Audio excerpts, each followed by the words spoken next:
What's up, ladies and gentlemen? How are you? Hope you're doing well. Thank you all for being here. Much appreciate you coming in. What's going on, Relic, Robert, Bruce, T Bird, Tiger? What's going on, bud? How are you? Oh, not much, my friend. Just going ahead and uh, trying to get through life, and just kind of missed the community. Glad you invited me, so thank you. Relic, key dates. We're looking at Lincoln Sense. Key date is 1909 VDB, obviously. Um, 1914 D. Actually, anything with an S prior to like 1918 is pretty decent. 1922 with no D or a very weak D. There's some very specific die markers. 1931 S, and then obviously you're going to want to look for something like the 1955 doubled die. So that's just a few of the wheat cents that you want to be looking out for. A 1909 S, if it's no VDB, it's very common. Cool to have, but it's pretty common. So there are some very specific things, but as you go through your treasure digs, then let me know, and we will look through it. And we will see what we can find. If there's anything of real interest, I'll have you take some photos and email them to me, and we'll kind of go over those. I'll either do it via email or send them off to you live.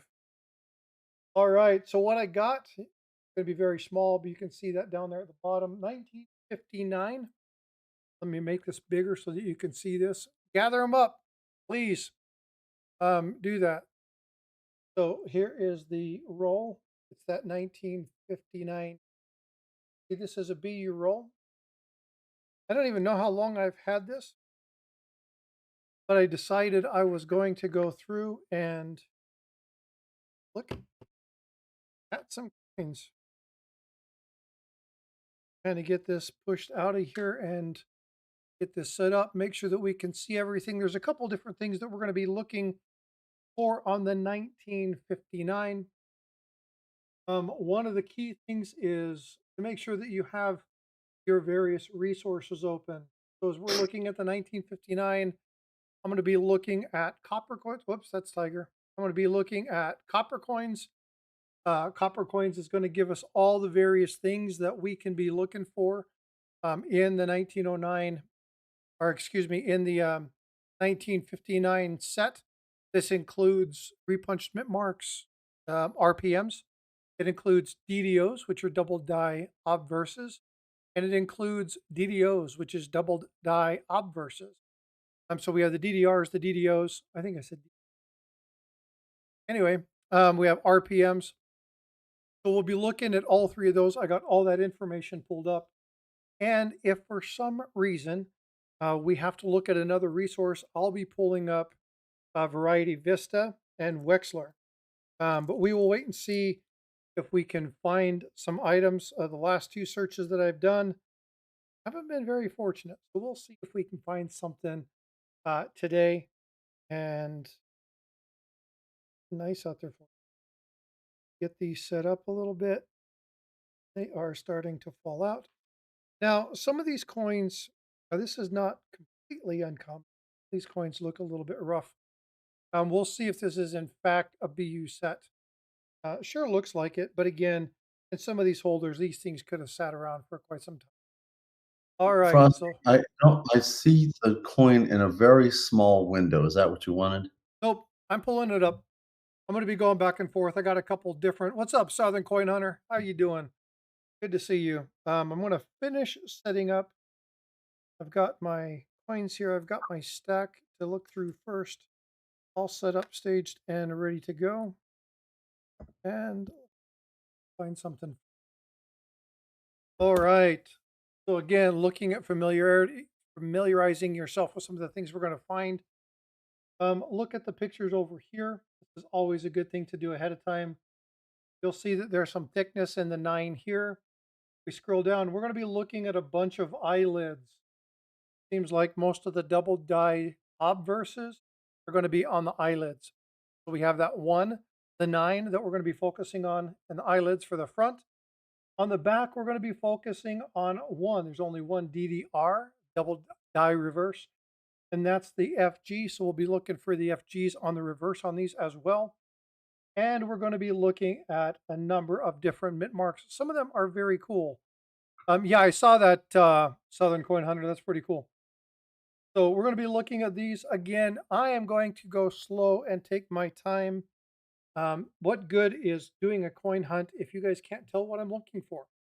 So we're going to take some time and walk through these things. If you see something, holler in chat. I'll be honest with you, I don't always see everything, but that's okay. That's what this is about. Just to have fun, have a good time, and look and see if we can't identify something cool. Oh, and then while we do that, we're just going to be having some general chit chat as well. There's a lot of things going on in the world, and so who knows what we'll be talking about tonight. How are you, Tiger? I'm okay. I'm okay. Just trying to recover from the bad news that's happened, which I'm sure everyone here knows about, the whole country knows about. Trying to put myself back together, trying to make reality be better than what it has been. How about you? Just a lot of the same. Doing work and trying to stay busy, kind of go through the motions, make sure things are taken care of, and that as we come across stuff, because there's a lot of people, not only in the community, across my network of friends that took this news kind of hard. So, been having a lot of discussion, watching a lot of information, trying to avoid the political discussion. I don't think this is a political thing. Could be politically motivated, but I'm not going to go there. I'm going to let the investigation happen, get more information, make up my mind. But what's sad is that a man of God, a genuine man of God, died, and that's kind of sad news. Whether you're a believer or not, one thing that you cannot deny is that the man lived his faith. And I don't care what faith you are, somebody who's that steadfast in it has my respect. So, in that, I definitely lost a person who has been impactful. Uh, Again, taking politics out of it, looking at a couple of different aspects of things. I'm just looking at him as the man. You didn't have to agree with his tenets. You didn't have to agree with what he did or who he was. That's not what matters. What matters here is that a man died. Two kids are orphaned of their father, and we now have a lady who is a widower, and just a real bummer. Real quick, you know what I haven't done? Holy smokes! I haven't really said hi to anybody. I want to go say hi to some people real fast. I had to drop the bomb. Freaking awesome! Liked and shared. Thank you so much, brother. How you doing? I definitely appreciate your support for sharing that out. Amy Harrell, B. Taylor, Frank McCain, Joe Lopez, what's up? We see call him J Lo. So if you hear us say J Lo's in the chat, that's who we're talking about. Southeast Stacker, good to see you. Thank you so much for being here. Tiger, again, bud, thanks for coming up and hanging out with me tonight. I needed this. I needed this pretty strongly. Yeah, I get you. There's a lot of people that feel that way. We'll be doing a lot of talking about this. Jeff Rubin LL, how you doing, my friend? Thank you so much for coming in and moderating tonight. Much appreciated. Gold Maple, I am doing well, sir. How are you? Hope you are well. Let's see. We've got a bunch of people in here monitoring two chats. If for some reason you put something in chat and I don't recognize it, give me a few minutes and I will come back to it. Mike Nottleman, what's up, brother? How are you? We are running both. You can be in either stream, doesn't matter. Looking at 1959 Ds and just having general chit chat. Again, what's up, Check? Hey, I'll be seeing Check Stacker next week. He's going to Oh, be in San Antonio, so I'm going to run over and hang out and visit him with his wife. So looking forward to that, brother. he's got a very nice head. That hat he wears is perfect for him. Um, I don't understand why anybody or anybody would do something like that to another. You know, I don't think any of us do. Here's the thing. There's an old saying, and I may say this wrong, but uh, in order to catch a criminal, you have to think like a criminal. If you don't think that way on a day to day, it's hard to get into the mind of somebody that way. How could somebody do that? Um, and then for him to just brazenly go up to his dad and say, "Yeah, I killed him." That's that's pretty jacked. And so again, I don't know the details. I'm not going to assume um but I have gone through and watched a lot of non-political, more faith-based style review of who he was. And you know, I reiterate, and I talked about this with Tiger ahead of time. You know, I just I just see I just see a genuine good man got down even before his prime. Way before his prime. And a lot of people are like, well, he's just a conservative lackey. This kid started when he was 18 years old, 31 years old. He started his own business. He has become a national known icon. He has changed things from religion to the political venue. And he's 31 years old. Uh, you know, he had many, many impacts in life. And again, it's just one of those things where, you know, I don't get it. And I mean, number one, I don't understand outside of some certain venues why an assassination tool is even used. Um, I will never think that way. I can't think that way. When I think of shooting something, it's with a camera, um, still life, photography. That's my thing, right? I just don't understand. And again, I'm a proponent of the Second Amendment and taking care of ourselves and making sure we protect ourselves. So don't get me wrong there, but I just don't understand how you can justify because you don't agree with somebody's that it's okay to do that. How do you justify that? I just don't understand that. It takes someone that's full of rage and they want what they want what they want. And when they don't get what they want, and when they are faced with someone who doesn't agree with them, and even worse yet, doesn't agree with them and uses logic, then it makes them want to go to further and further extents. Yeah, And I was watching one of the news channels, found out something I didn't know before. And you being a little bit more scholarly, I'm pretty scholarly, but you're more so than me. They brought up the topic of Socrates, where he used logic and reason to get his points across, and subsequently he was murdered. And then Plato took up the mantle and went on from there. so you comparing him to Socrates and Plato?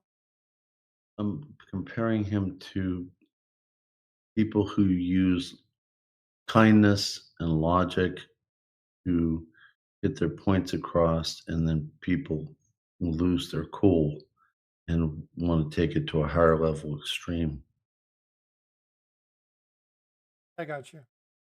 You know, a lot of people have been martyred, including our Lord Jesus Christ, especially him. Well, And and this is still, something I want to turn the brightness up on this a little bit. Um, can anybody tell me what that is? it's Um, it's a penny. oh, there's something happening with this particular penny, though. He's got wavy hair. He does have wavy hair. Come on, folks, let's put something in chat. What do we got? What are we seeing here? Dot Goober. There's actually something that's happening here.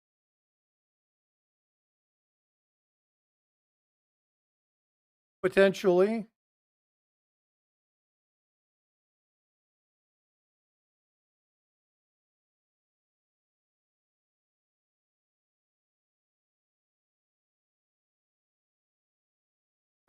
Metal split. You're close, War. This is a delamination. This is a planchet issue. And so the metal's actually coming up. Now this is retained. It hasn't come off, but you can see right here. Actually, you can't see. I don't think you can see. Um, right around that edge, you see how it comes up over the ear, around to the front of where his head starts to come down his forehead, and then it comes back up the top. That is a delamination. That is a retained delamination. And so that is a planchet issue. And so pretty cool. If you ever get something like this, not necessarily worth any more money. A lot of people like to have it. This one has a cancer on it.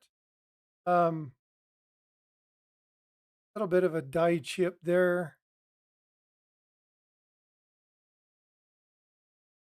That's a strike. That looks like a newer coin. These are all very good shape. This one was probably, I think this one was an ender. This was probably the ender of the roll. You can see how toned it is. It was on the Okay. outside, so we shouldn't see too many like this. We'll see one more that looks like this that is on the reverse. Yeah, this is a delamination. So that's something pretty fun. I like finding stuff like that. But we're looking for a number of different items. Let's kind of go back to that discussion. I was watching one of the commentaries, and again, like I said, I've watched a bunch of it. There's a lot of other things that are going on during this as well. But one thing that kind of struck me, and it struck me as um, there's a double die lid. So this is a double die. We need to find out which one it is. You can see that right there above the eye, a little bit below. Um, I think I wish Eric was here. He would be so happy. I can normally not find those, and I actually got to see that one. Oh, let me turn the brightness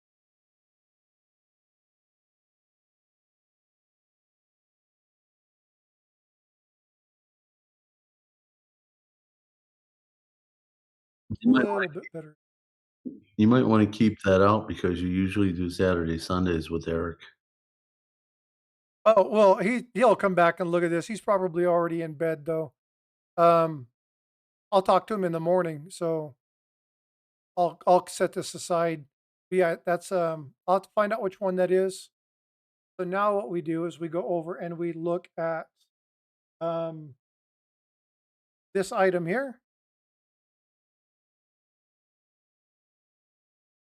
So we got to pull up the listing, and we're going to come down. We're going to start looking at the double dies. Um, that one looks like this.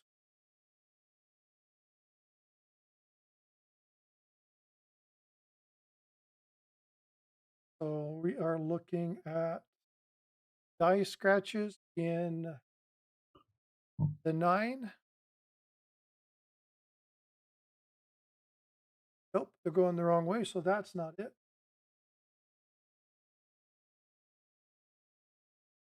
There's only a couple of die flow heading towards the 9 with an arrow going down here is correct.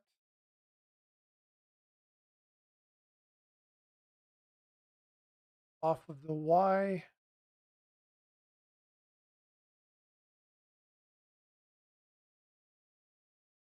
Don't see the die scratch in Liberty.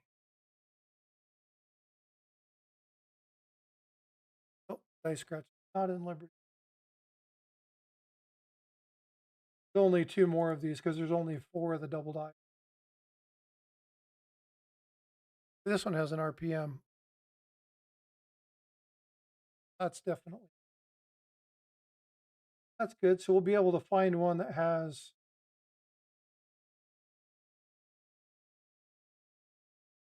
that definitely isn't it because we didn't die scratches off of Liberty.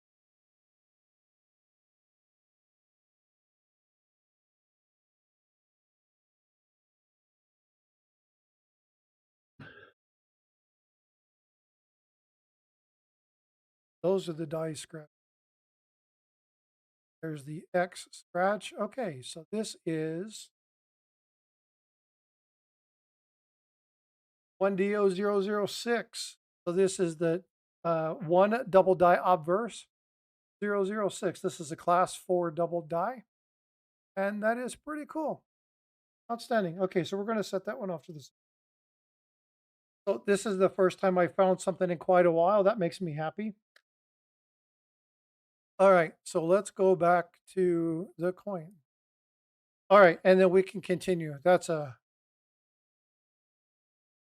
pretty hefty marker. We'll watch for that one. Some of these have some goobers on them. That's not good. Mike says he brought me luck. Indeed, indeed. How are you doing, Mike? Hope you're doing well. Oh, see, Stacker, I have 5 of those sets. I don't even know what he's talking about. So copper, bronze, planchet. Oh, there was another question in chat. Hold on just a second. Somebody asked about a planchet. Let's see. What do you think of the phone app that identifies coins? It sucks. Don't use it. It can't even identify the varieties of it. 1909S BDB.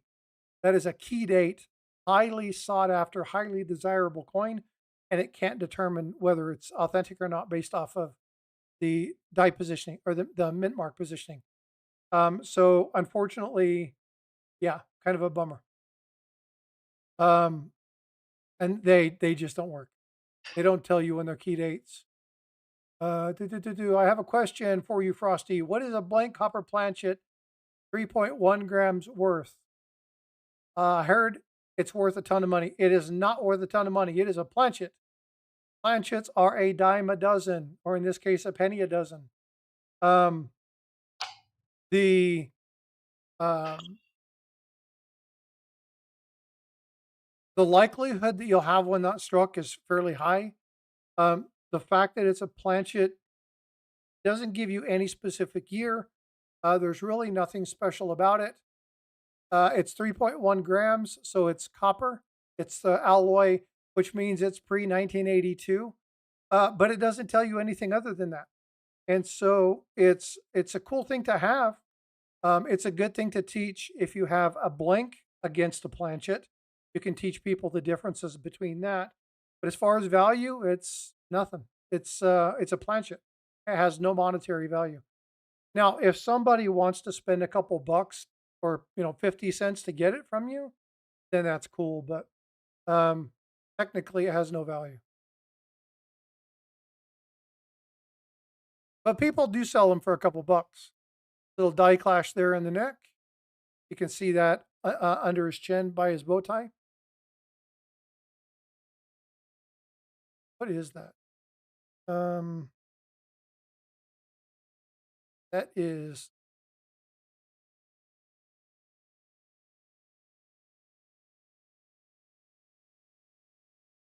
talking pieces. Yeah, I figured you guys were talking something else.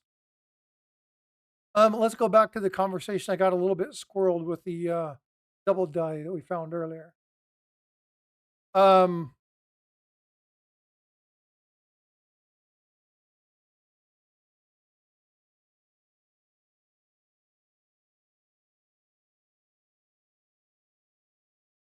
this looks a lot like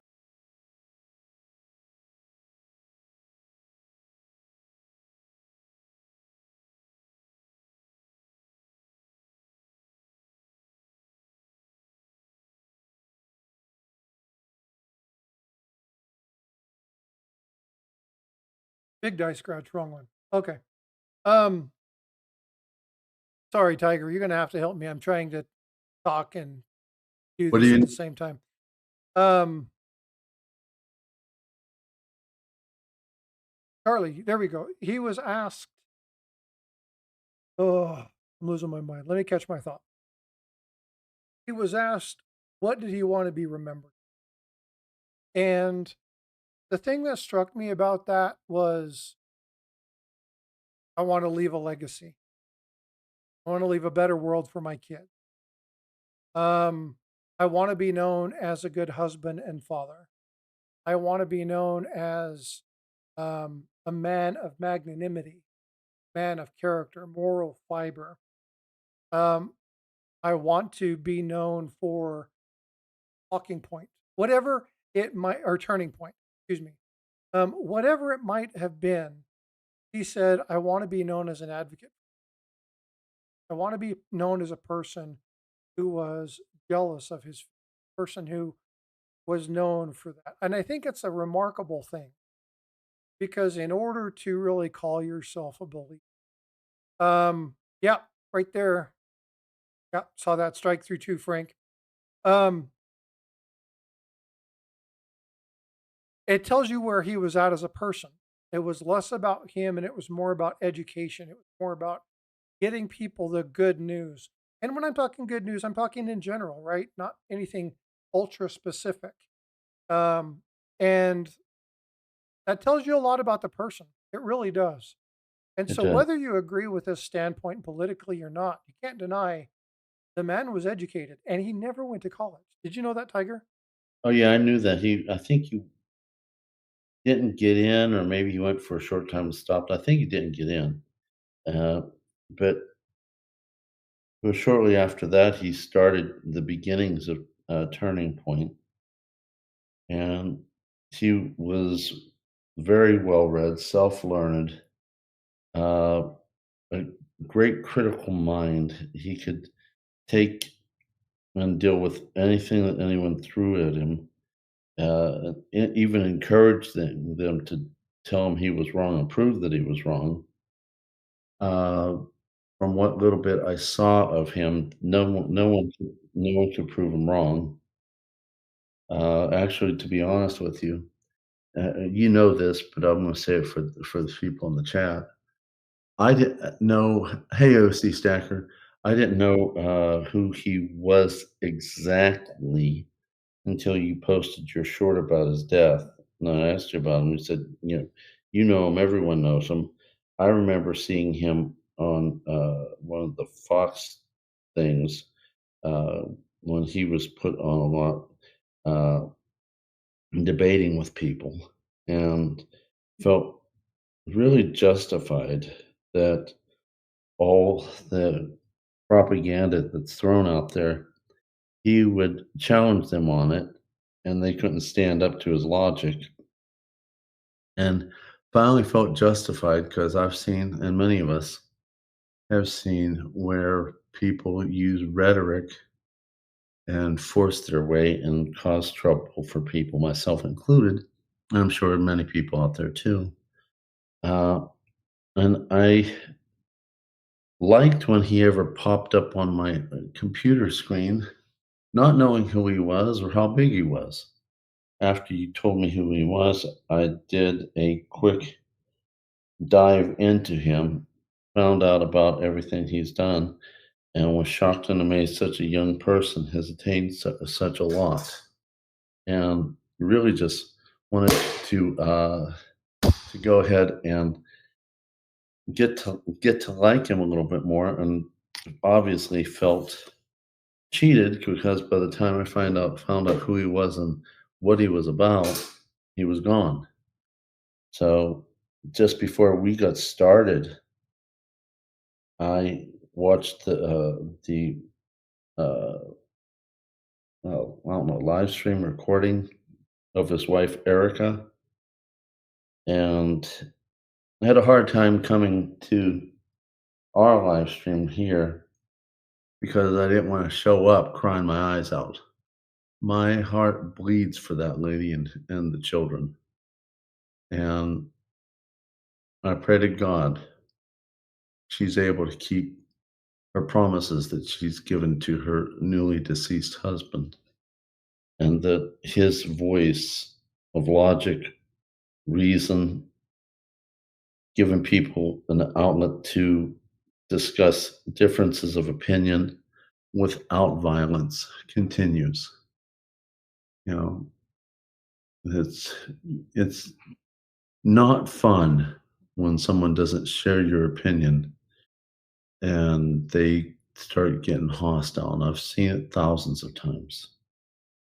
He was able to be nice to them when they weren't nice to him.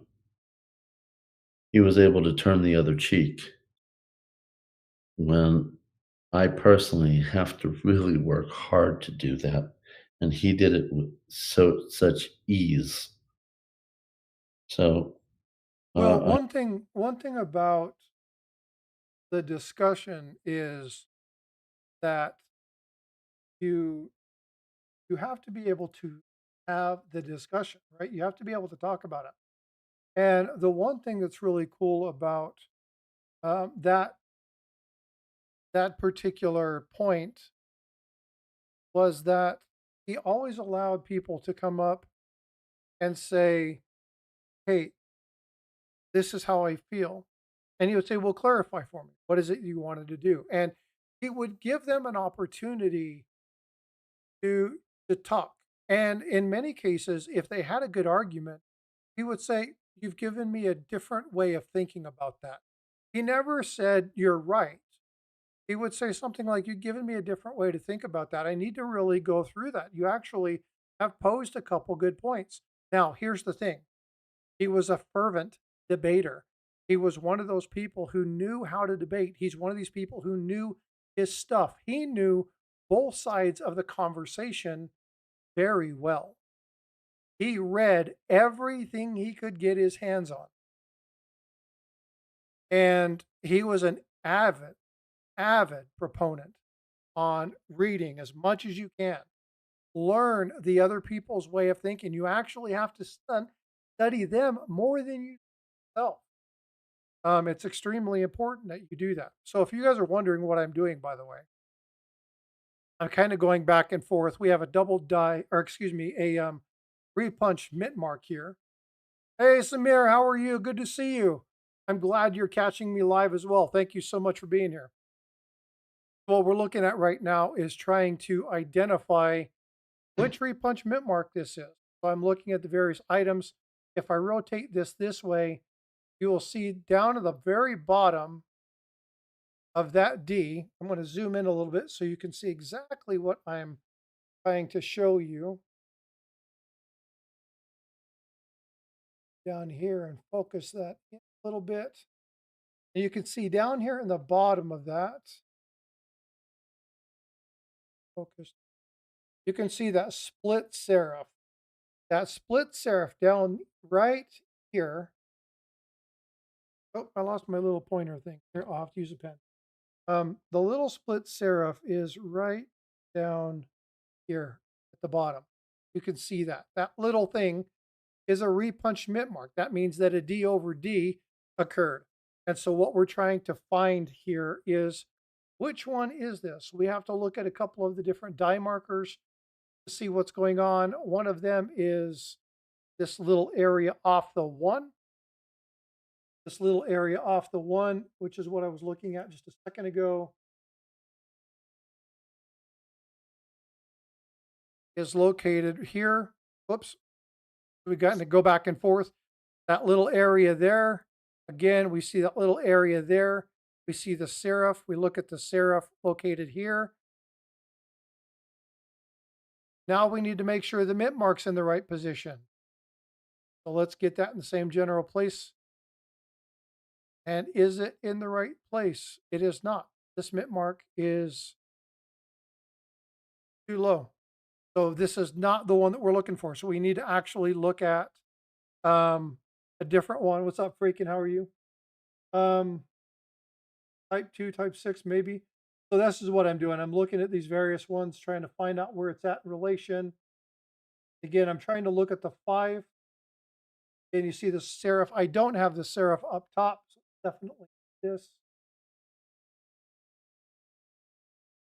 So this is part of identifying what it is. I wish I had, again, Eric or somebody here to look at that. Let's look at that little spot in under the we.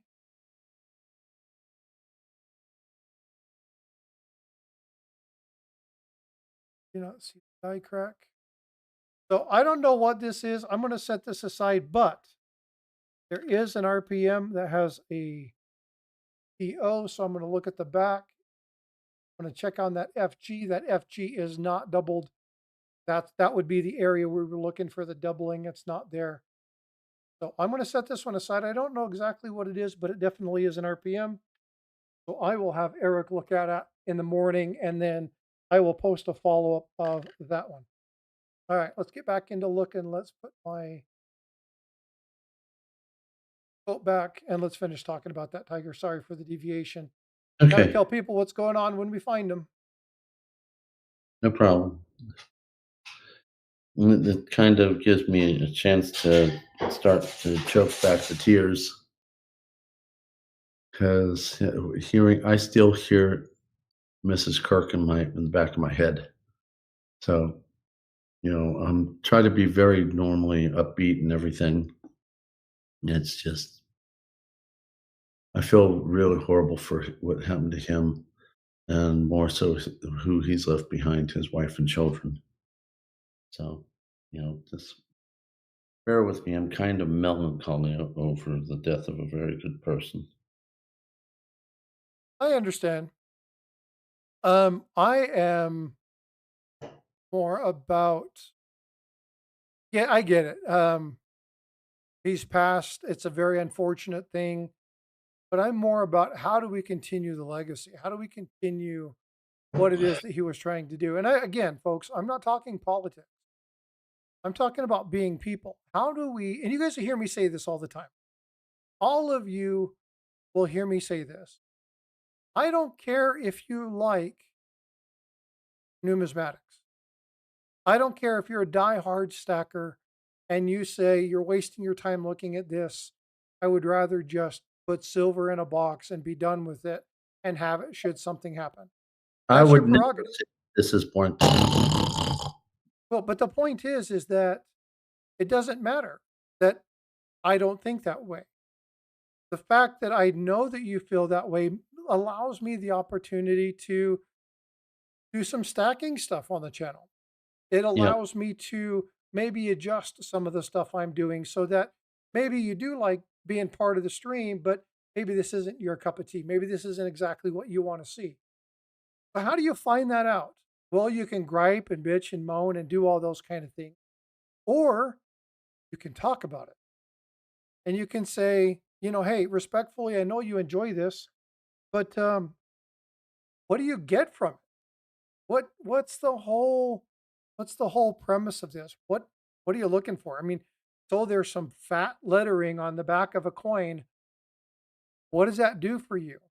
And these are little errors and things that happen as um, or not errors, excuse me, varieties that happen as people are working the dice. As people are putting stuff on here, there are people who are actually manually putting the D on the die because again, until 1989, they manually input or they manually punched onto the working die the mint mark. And so if that bounced or if they had to hit it twice, you're going to get position. Sometimes they would smack the die with the mint mark just to make sure that they were getting a good kind of area. And they would do it in an obscure place, kind of near the jacket. So, like over here, kind of like where the ship is, right? The edge of the ship, maybe somewhere over here, kind of obscure. So maybe you see a portion of a D way, way, way over here because they were just kind of testing it out. They weren't really trying to put a mint mark on the die. They were just trying to get a feel for, how hard they needed to tap it or whatnot. So there's a lot of different things that you can find in these things, and it's fun. I do it because it's relaxing. I've been without a coin scope for quite a while. I'm able to get one. The lighting is really, really good here. And again, just going through and looking at these things. You may not agree with me on what's cool. You may not like nickels. I love collecting nickels. There's a reason for it. I have a very specific reason for it. But you may not find any interest in that. Oh, that's fine. Not a big deal. But how do I know what I can bring you? How do I know what I can do to keep you as an interested member of my audience? We talk, we discuss. Um, there's a viewpoint about raising kids. and maybe you don't have the exact same experience or thought process that I do. Um, if that is a little strike through,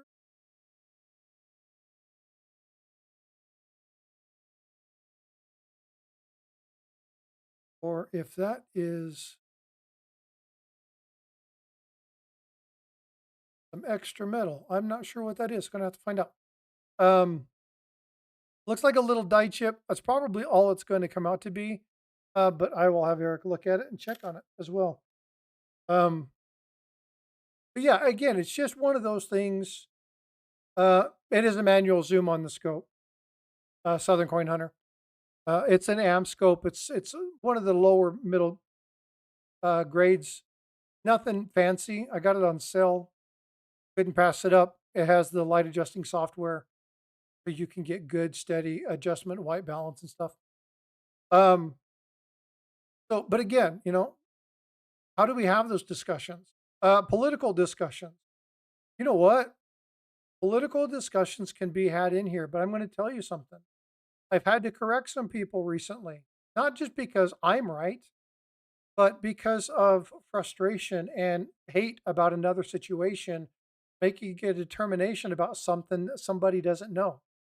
And it's not that I don't dislike them, but hey, it's like, hey, you know what? We really need to talk about this. You might have some issues. Let's discuss this. Um, and I don't mind you getting frustrated about it. We can agree to disagree. What I can't understand is the use of violence in a debate. There is no room for it. It doesn't make any sense. A debate is to have a free discussion regarding a topic or a set of topics. And there's supposed to be some agreement, some disagreement, an expectation that you both learned from the discussion. That's what critical thinking is, right? Taking time to step away and look and go, "Hey, what's actually happening here? What are we seeing? What what are you saying? Why in the hell would you believe that?" And here, let's do a little role play, Tiger. You ready? Okay.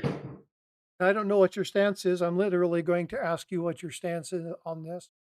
Um, Single parenting.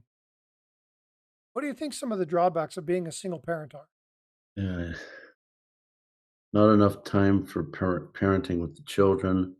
They're missing 2 points of view, the male and the female. Usually, it's the male that's missing. Uh, I believe that it, a good, strong, healthy male figure gives the children balance, gives the household balance, and subsequently they learn uh, how to be better adults, and there's less likelihood for crime. There's less likelihood for violence. There's less likelihood for, especially the men, not having a father figure, then not being a father figure for the next generation. Um, think I remember Denzel Washington commenting that the issue isn't racism. The issue is no strong male father figure in the home. And when he said that, it's like he hit the nail on the head. So I would love to see you know dual parenting. Um, I wish I was in that position. I ended up getting divorced, and sometimes I wonder if that affected my son to the point where he is the way he is now. But on the other side of the coin, I was dealing with a toxic situation, and I didn't want him to learn that toxic situations was normal. So I had to make a choice of one versus the other. But I fought like crazy to be part of his life throughout his youth. So that's my stance on single parenting. But do you think it's hard for a single mother to be a good? It's harder. It's not impossible, but it's harder. So my mom, for many years, in and out of the relationship with my stepdad. I wasn't really engaged that much, but my stepdad, they in and out, and it got to the point to where I just decided that I was going to get fed up and grandparent kind of something stable. My mom offered that, and one thing that my mom has said to me a number of times that she did the best she knew how to do. She's sorry she couldn't do more, and she's apologized uh, over and over and over again that she was not able to provide me the things that I need. But here's something that my mom did for me. My mom taught me what reality was. She taught me that you're going to screw up and it's okay to screw up. She taught me that screwing up isn't the end of the world. It's not how many times you fall down, it's how many times you pick yourself up. She taught me that life sometimes is just a general bitch. And that doesn't mean that you're a bad person. She told me that sometimes bad things happen to people, and not because they were bad people, but because it happened. You don't necessarily always have to know the why, but if you can learn the why, Simon Sinek used to say this, and I would always laugh because I was like, "Oh, my mom's been telling me that for years." Um, and that was understand, kind of understand your why. Now, she would never say like that. She would never utilize know your why, but it was crystallized intelligence, really kind of getting to the crux of what it is that you learn. Understand how you learn and then be teachable. And the best thing, the best words of wisdom that I ever got were from friends of my mother's who she introduced me to and brought me alongside good, solid men, godly men who took up the mantle for the non existent dad. Okay. So, can a single mother be a good mother? Hell yes, she can be a good mother. Is it difficult? It can be. And it can be difficult when you don't have the opportunity to have somebody who can pour into that child. Now, the mother obviously does that. Remember, a child is made of two parents, not one, True. right? Yeah, I love that joke, Mike. Before you criticize a man, walk a mile in his shoes. That way you're a mile away and you have his shoes. I love that. Yeah. My Thank you. granddad used to tell me Yeah, that one. And then the other one is he had a guy in a wheelchair, steal his camo jacket. He said, "Hide, you can hide, but you can't run." Sorry, that one's bad. yeah, Um, well, but my mom taught me a lot of lessons. Now, if I would have had an active dad, would my life have been different? I don't know. No. For me to say yes would be presumptive. But there were many people in my life. My grandfather was a great man, and he didn't come from much, but he taught me the value of appreciating what you had. Um, some of my first coins came from my grandfather. The very first coin I got, 1873 seated half. He handed it to me. It was in pretty good condition, and he said, "I want you to tell me about it." And I was like, "It's a coin." He's like, "No, but tell me about it. Who made it? Who designed it? Who, um, where did it? Where was it minted? Get some information and come back and tell me about this coin. And then when you can tell me enough information that I know that you've looked at it, it'll be yours." And he taught me to go research. He taught me to go look. My granddad would start to tell me stories about when he was in uh, the war, when he was over in Europe, and he ran motor pool, so he um, pretty high in the senior ranks, and was one of the senior sergeants of motor pool. And he would be talking about stuff, and he'd go, "Do you want to see something really fun? Pull up." this unit.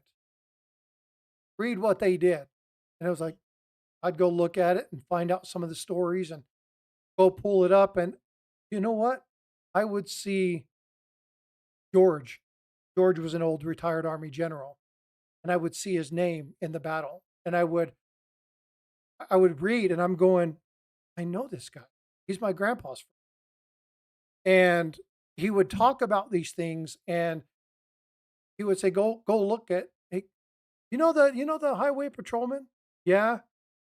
You want to go see something cool? Go check out, and I just say this arbitrarily, but the Battle of the Bulge. Or go check out the infamous road to Calais, from Calais to wherever, and or go look at the Mosquito Fleet or something like that. And he'd talk about all these different things, and then he would say, "Well, go look at this article." And he'd go look at an article, and I'd be like, "Oh my gosh, there's the highway patrolman's name," because he knew a lot of these old army folks, and it was one of those things where I got indoctrinated to, "Oh, yikes! What the? That thing has seen better days." Yeah, it looks like it's got black mold. I don't know if you can get black mold on copper, but that's what it looks like. Well, it looks like there's a strike through, a pretty significant strike through.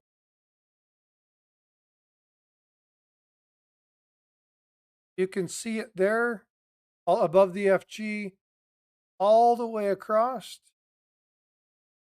and then it discolors. I'm not sure. Then you can see it down there. I wonder if it's a planchet flaw. Not sure what that is. Interesting. This is what I noticed. You can see what looks like a serious strike through. But in that portion of a coin, that would have to be this portion of Lincoln's bust. That doesn't look like that's what that is. Interesting. Yeah, this one definitely has got a lot of gunk on it, but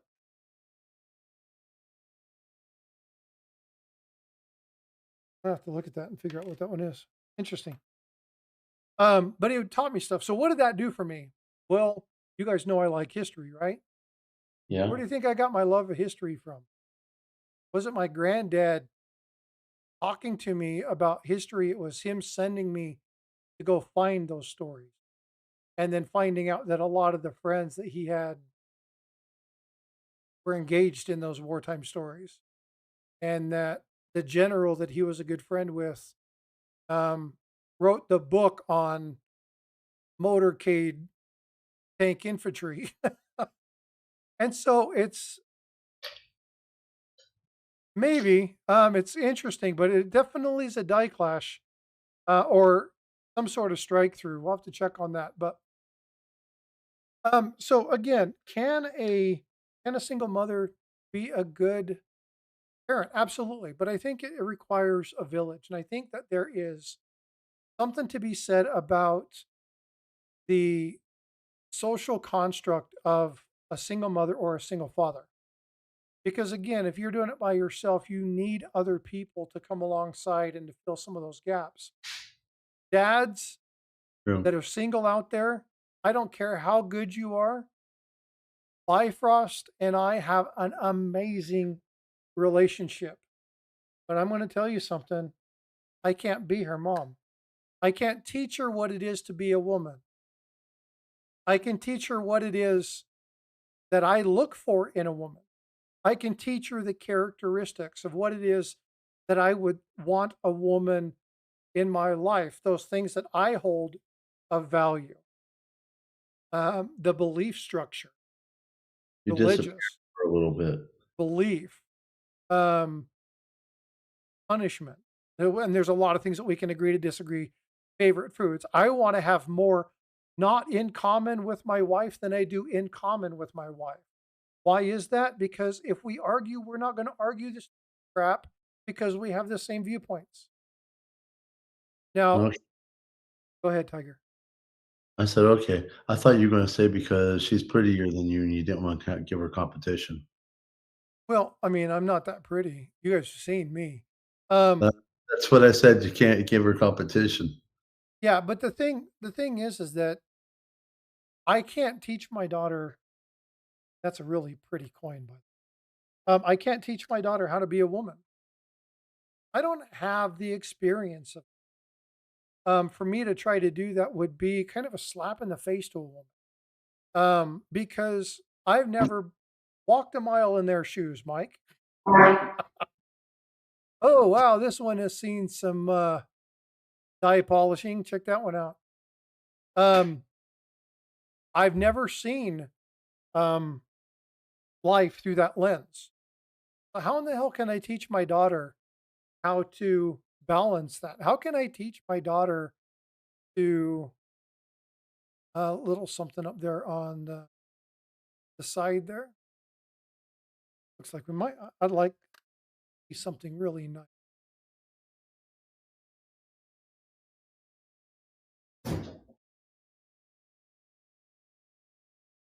Looking in the fields for more of the dye clash.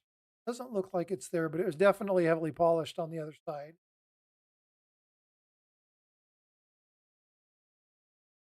Seen anything on the eye?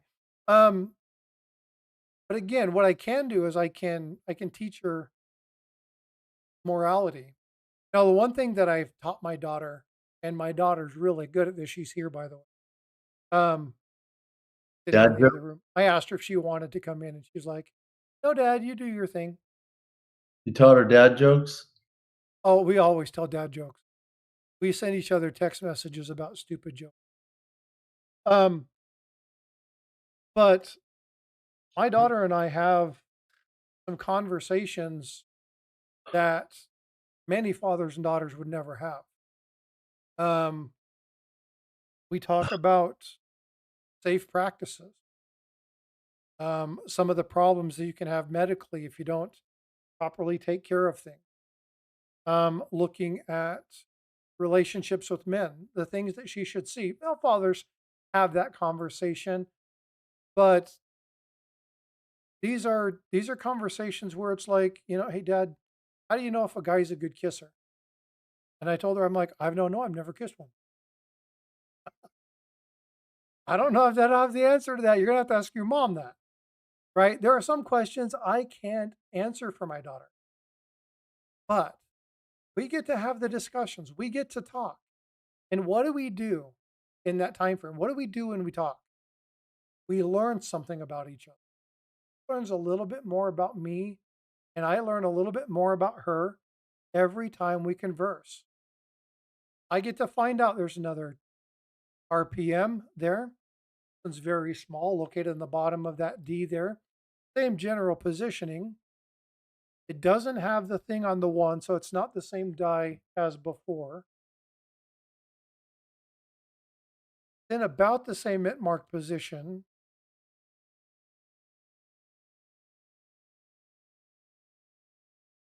Doesn't have the die scratch off of the Y. We were looking at that earlier. Not the die scratch off of the E. So these are just ruling things out.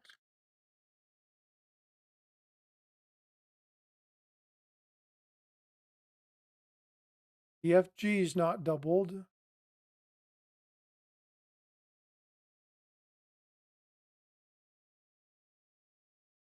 I'm not sure which one this is. I'm going to set it aside. So we found 1, 2, 3, 4 RPMs, strike or die clash and a lamination. So far we found some pretty cool stuff. We've only gone through maybe a dozen and a half coins. We're going through really slow. We're doing a lot of talk. Um, but we have to have discussions, and the discussions can be with our kids. The discussions can be with our neighbors. The discussion can be, Tiger and I have conversations where we talk about all sorts of stuff. We converse about work and stacking and collecting and politics and religion and wives and food and travel. And Tiger and I have one, maybe two solid areas of disagreement. Solid areas of disagreement where I'm like, dude, Good on you. I'm glad you feel that way. Sorry, I don't.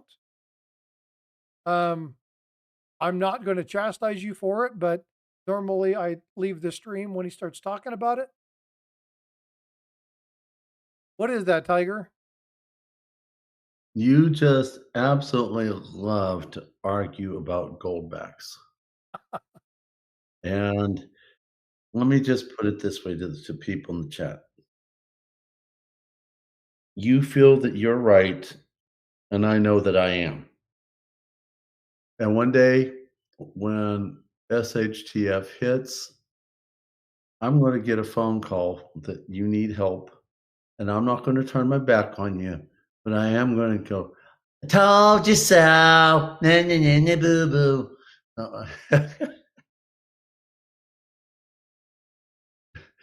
I'm surprised. I don't mind a gold back or collector's set. Yeah. I don't. They're beautiful, and I'll tell you, the Florida $5 one is still my favorite piece. Dude, that is the prettiest girl on any of them so far. It's a very well done piece. Yeah, and Um, I've said this loads of times because she's so pretty, I'd let her make me walk the plank. bum, bum. But no, I my stance points is that it's I don't see them as I don't see it as stacking. I'm definitely not collecting. I'm preparing for the merchant that won't deal with either constitutional silver or fractional silver, and they're demanding gold for their goods or services, and that's where I'm going to go with it. I've told you I think I have the first four, maybe the first five of the goldbacks that came out in the same denominations and the same frequency, and uh, if I get any more, I'm really not interested in getting the same denominations. I'm planning on going to the denominations I don't already have. Hi, Michael Stacking. I'm planning on going the same denominations. I'm going to go for a bunch of the half gold backs because I want the fractionality. Um, I feel that there's a possibility without increased fractionality that I might have enough to deal with the occasional merchant that wants gold for small stuff. So, I'm hoping to get more halves. Would I like to have at least one of the other denominations in each state? Well, yeah. But with them now, it's $7+ per gold back. Um, I'm not sure that I want to go that route, except for the increased fractionality. I bought my first gold backs when they were $3.67. Now they're seven-ish dollars. Some people say it's too much of a premium. That's true. But on the other side of the coin, I've also heard some people, I would never give you that amount of money for a gold back. Well, you don't have to. I'll go back to Alpine Gold and sell it back to them if I have to liquidate. And I'm going to get, current day exchange rate, maybe minus a little so they can keep the lights on.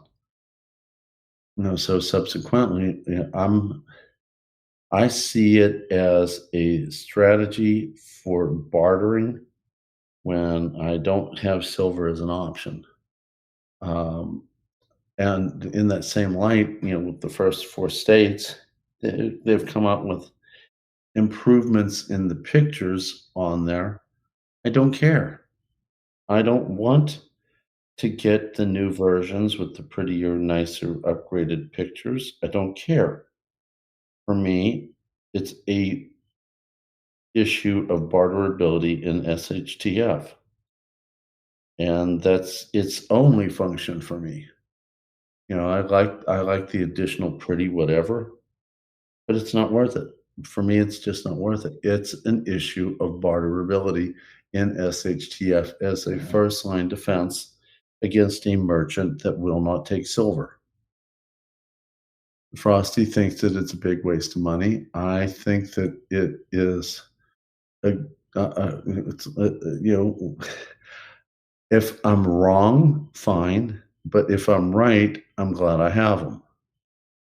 So, but usually when we talk about this, Frosty takes himself off stage, and we just laugh and laugh and laugh about it.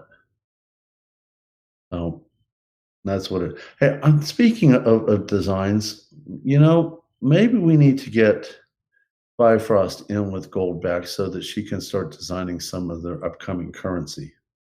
I told her to join a competition with the US Mint. Did she? She said, "Okay, Dad." That does that I does seriously doubt it's gone anywhere. that's But she's really busy right now doing, all of her university stuff. Tell her boys are bad, books are good.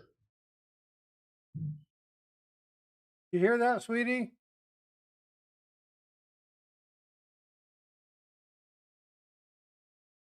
Tell her Uncle Tiger needs her in the He room. just walked by. She's not even acknowledging me. Maybe she'll acknowledge Uncle Tiger. Yeah, but I told her, I said, you should put in some of your artwork and, look and see what's going on. Pay attention to when they do the design elements and design something." She has done you guys seen some of the stuff that she's done.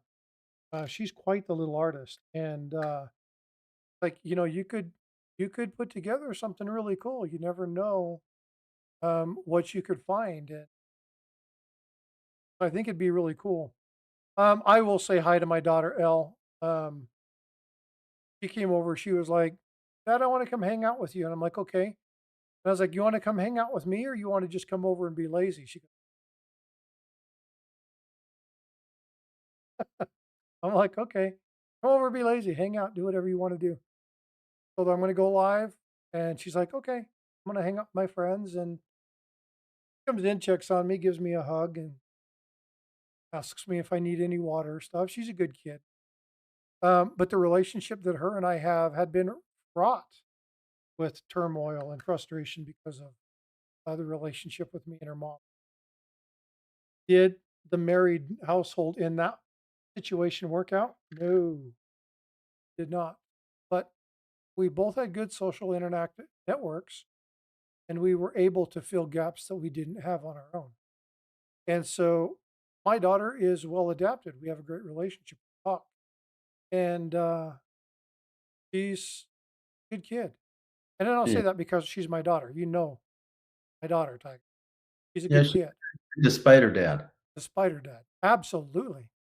Um, so, but yeah, when Tiger's talking about goldbacks, I'm jumping all over the place here. Um, but No, Tiger I talking about goldbacks, I don't mind the artistic piece, but good grief, there's too many negatives for me. Um, People say, yeah, but look how many places that are there, and I showed Tiger the number. He's like, "Well, look at how many places do this." And I'm like, "Great, there's 640 places in the United States that take them. Nice. There's 84 million merchants. Do the math. Less than 1/10 of 1/10 of 1/10%. And so, how many vendors are going to take those? Oh, they take them because the economy's good. What happens in a crappy situation? Are they going to still do that? Probably not. And you have to make the assumption, and we talk about the same thing with constitutional or junk silver, and that is people have to be educated about what it is. Remember, stackers make up about what percentage, Tiger? less than 1%. Less than 1% of the people who have silver and gold are stackers. And so, again, there's not a ton of people that dig into this. Got to be the G was giving me a little bit of a fit. It's gonna Um, I go ahead. believe it's get stronger as we go through more and more financial garbage, and as long as the people start realizing that the dollar is worthless, more and more worthless, but until they come to that realization, just like me, till they come to that realization, they're not going to be willing to even consider it. Yeah. P3, what's up, Peaceful Journey? Says, I got an 1884 dollar coming with mint marks. Is it worth anything? Um, mint marks or mint mark? If it's a CC, a 1984 CC, if it's genuine, that's going to be the key thing. In this particular case, if it is genuine, um, it really depends on the grade. Uh, saying a coin is really nice doesn't necessarily mean it's actually really nice. So it kind of depends. MS63, and I can pull one up and show you guys one.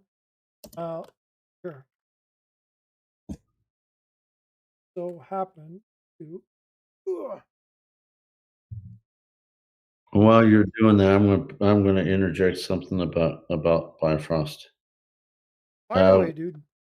once you and I started becoming closer and closer friendship wise, you and her allowed me to step into the role of an adopted uncle, which I'm really grateful for because I don't have any children in my life anymore. So when I get a chance to talk to her and she's there, hi, Uncle Tiger, I can't stop smiling from left to right. My heart beats a little bit. I feel happier. I feel more joy in my soul, all because some little girl allows me to be an adopted uncle. So, I can't thank you and her strongly enough for that. I really appreciate that because I really need kids in my life and I don't have them. And when I'm in the ER, I really light up for the children, the patients that are children, simply because I just love children. So, in fact, if I had my way, all my patients would be children. But that's my thank you to both of you. Oh, of course. I taught my daughter to be nice to handicapped people. So, um, Well, has good experience working with her dad. she does. She does indeed. Hey, P3. Here are two 1883 Carson cities. I know you said yours was 1884, but the 82, 83, 84, the mintages were fairly close. They run about the same amount of money. But what I want you to look at is these two coins are in mint state 63. One is in an older green holder, one is in a newer Gen 3 holder. But when you look at the coin, you can see how sharp and how pretty the coin is. You can see that there are some marks on the coin, a little bit distracting. They have, I'll move the camera just slightly, pull that in a little bit closer. You can see that there's really good luster on each side. If I move this a little bit, you'll see the luster kind of flows there on that coin. Again, nice piece. These are both authentic coins, but there's a lot of those that are counterfeit. And there's a lot of those that, people think they look good, but when you get them, they look like they've been totally beat to hell. So would it be worth anything? Well, in G4, it would probably be an $85 coin, $90 coin. But you have to know what G4 is. We also have to make sure that it's authentic. So in order to say what a potential price of the coin is, I would have to see the coin. Good quality images or coin in hand. Please don't send me the coin. I don't accept coins. If you send it, it's a gift. Thank you very much. I'm not sending it back. So please don't send me a coin unless you want to send me a gift. Okay. Um, but you have to have coin in hand or some really phenomenal pictures. And then what I'm going to do is I'm going to look at it.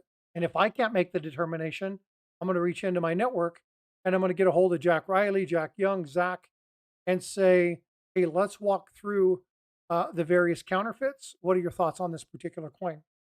So I can't give you a price. I can't give you, could it be worth anything because I don't know if it's genuine. So if you want to take a couple good photos of the coin, then you can do exclamation point email, and it will pull up my email address. You can take a couple really good photos of the coin, good light. I need to be able to see the details of the coin. If it's blurry, it doesn't help me. But if you'll send some good photos of the coin, I will look at it. If I can tell you by looking at the items, I'll tell you. If I can't, I'll put it in the hands of somebody who can. I'll relay that information back to you. Once we determine the potential grade, once we determine that it's in fact authentic, then we can tell you that the range is generally A to B, okay, A to C. But there's some things that I need first. Now, before we go on with any of that, I have a question. Did you buy it online, on eBay, or did you buy it online at a place like Temu or Alibaba? If you bought it at Temu Alibaba and you bought it for 25 bucks, you don't need to send me pictures of the coin. I can tell you it's counterfeit. If you got it from eBay and you spent 50 bucks, if it's not magnetic, send me pictures of the coin and then I can evaluate it for you.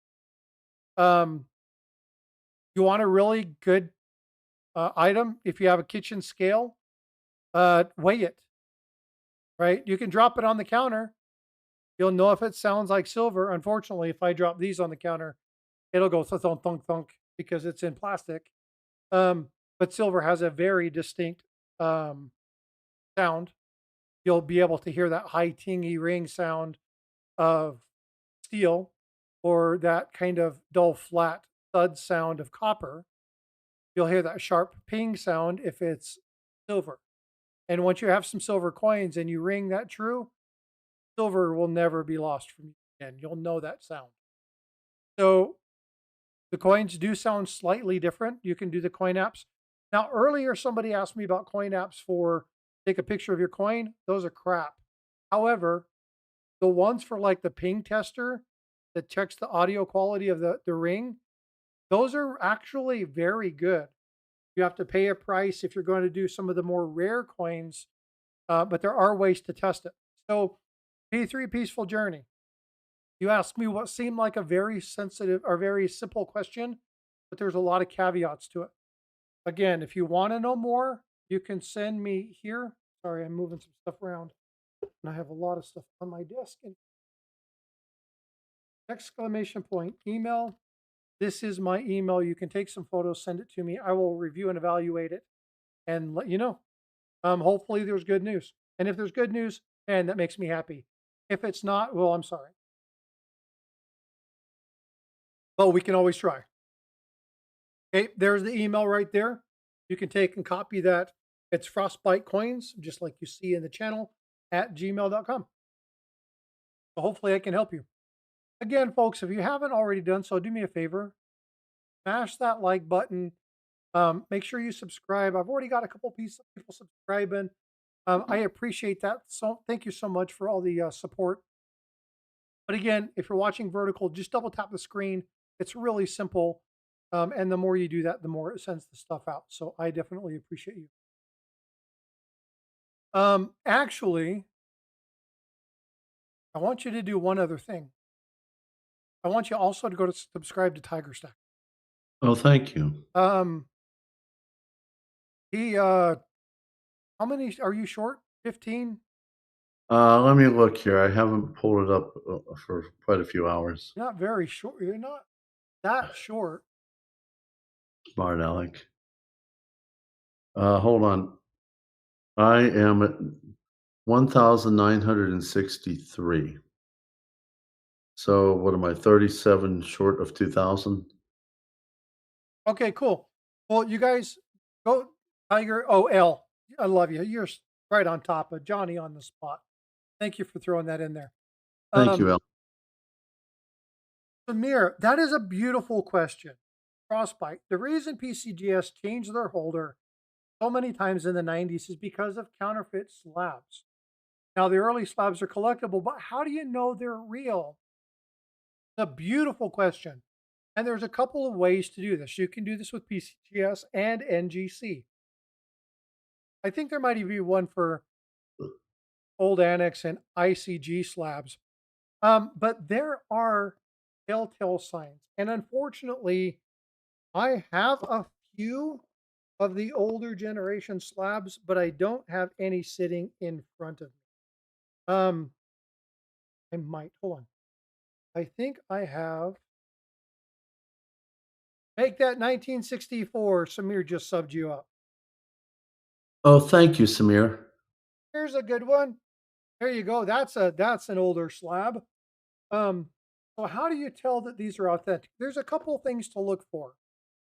Um, the primary thing that you're going to look for in any counterfeit slab, I want you guys to notice something. You guys can tell I have a fetish with 1883, right? 83 Carson City, 83 Carson City, 83 Philadelphia. I got 83 San Francisco. I don't know what it is about 1883, but it seems like whenever one comes up, I buy it. I don't know what it is. Um, but maybe I want to collect the 83 CCs in every holder. Maybe that's what I'm trying to do. Um, but there are things to look at. Okay. And again, if you're brand new, consider subscribing. It helps the channel. Number No, one is font. let me hit onto the subscribing since we talked about both of yours and my channel. If you only subscribe and do nothing else, there's a good chance YouTube will take you out thinking you're a bot. If you get into a video, watch it, then hit the like button, hit the bell notification, leave a comment, especially if you do all of the above. YouTube will leave your subscription staying there. So, it's a really cool thing. And it's like when Frosty talks about, making sure that, you're protected by knowing numismatics on counterfeits and what's real and what's a counterfeit. Now, obviously, I'm not a numismatist, but I'm a scientist. Yeah, I had a hard time with that word for a long For a time, long time. for a very long time. And I do checking of gold and silver more from a traditional stacker and scientist point of view. Ping testing, magnets, magnetic slide, weights, calipers, and sigma metalytics. In fact, I'm planning on doing another issue about sigma metalytics on different types of metals. Hey, Tiger, Yeah. can I finish with explaining the slab before? Okay. Sorry. That's okay. I was in the middle of I, explaining I, this. Let I me finish the question first, okay? started talking a lot. I thought I was you for a second. No, I'm sorry. So Samir, again, the number one thing we want to look at here is the font. Honest to God, the best thing that you can do is really get to understand the fonts.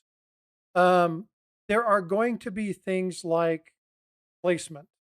In this particular one, if you look at the edges, and let me grab that pen. Hold on just a second. If you look at the edges here and here, they're perforated. They've actually been torn off here. So if you see a slab that looks like this, but they're not perforated edges, you go look at the PCGS archive and you'll look at the slabs and you'll see if they had another color that was exactly like this that has the perforated edges. If not, and it doesn't have the perforated edges, you need to consider it for consideration, right? Go, this might be suspect. Look at the numbers. Make sure that the 7 doesn't go down. Make sure it slants all the way back. Looks kind of like an arrow pointing to the top of the 1 more than it does a 7, right? Look at the 2s. 2s are dead giveaways. The yeah, the perforation is definitely different, but not all of them are perforated, right? Some of the older ones are, some of the older ones are not. But that's a good way to tell. But the layout is always good. The color is really good. And then, of course, you have different things. So you have this type back. You want to make sure that it has that for this particular style. Sometimes they screw that up. They put the wrong one on. I've actually even seen really good PCGS slabs that looked real and then it had an NG back. It was a horrible thing.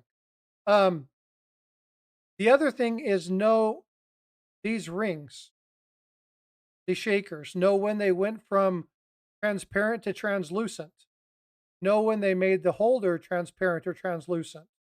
You'll see that these areas here on the various coins, the holders are different. Look at those holders. Make sure they're in the right positions. If there's three on it, make sure there's three and not four. Some of these will go all the way around. Make sure that they're all there. So there's a number of features that you have to look for when you're looking at trying to determine whether or not one is real or not. The other way to do it is ask. If you are unsure, take a couple good photos of it, send us the link, say, hey, I want you to look at this coin. And I'm going to tell you, if I can't tell you, I just go find somebody that can. We look at it together. And I've done this with a lot of people, spent a lot of time with different people on the phone going, hey, help me determine whether or not this is real. I'll send it to Paula. I'll send it to Paul. I'll send it to Jack and say, hey, what's going on? What are we looking at?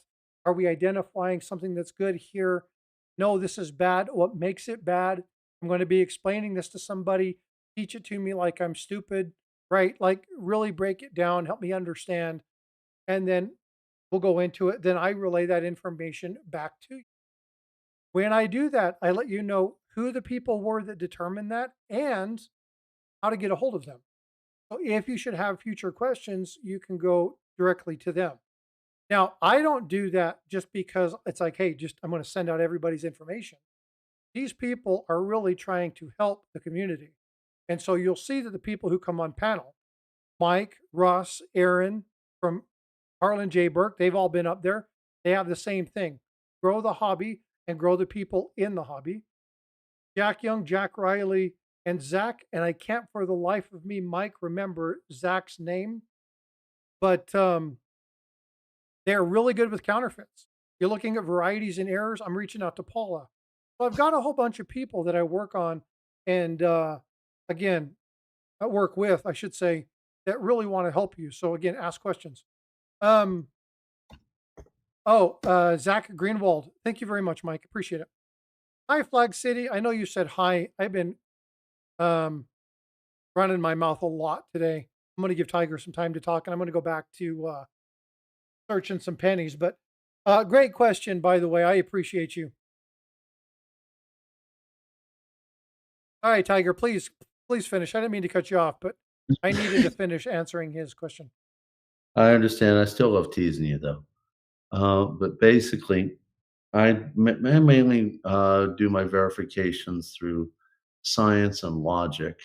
And when I run into something I'm clueless about, I'll turn to frostbite. IT. Yeah, well, not only IT, but other things too. I got a very rare slabbed pre 33 is my very first rare slab pre 33, and the first thing I did when I got it was take a picture of it and send it to you.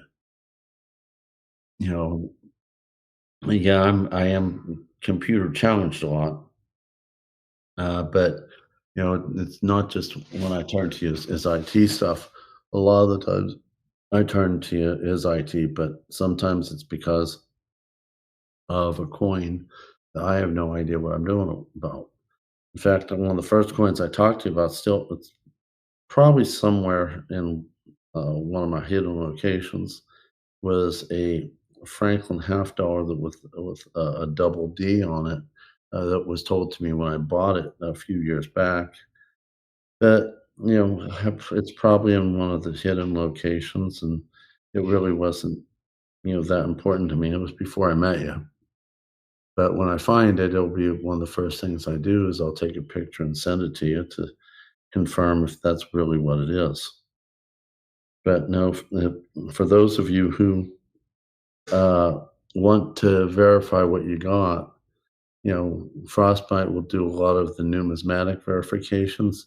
I do a lot of the scientific verifications.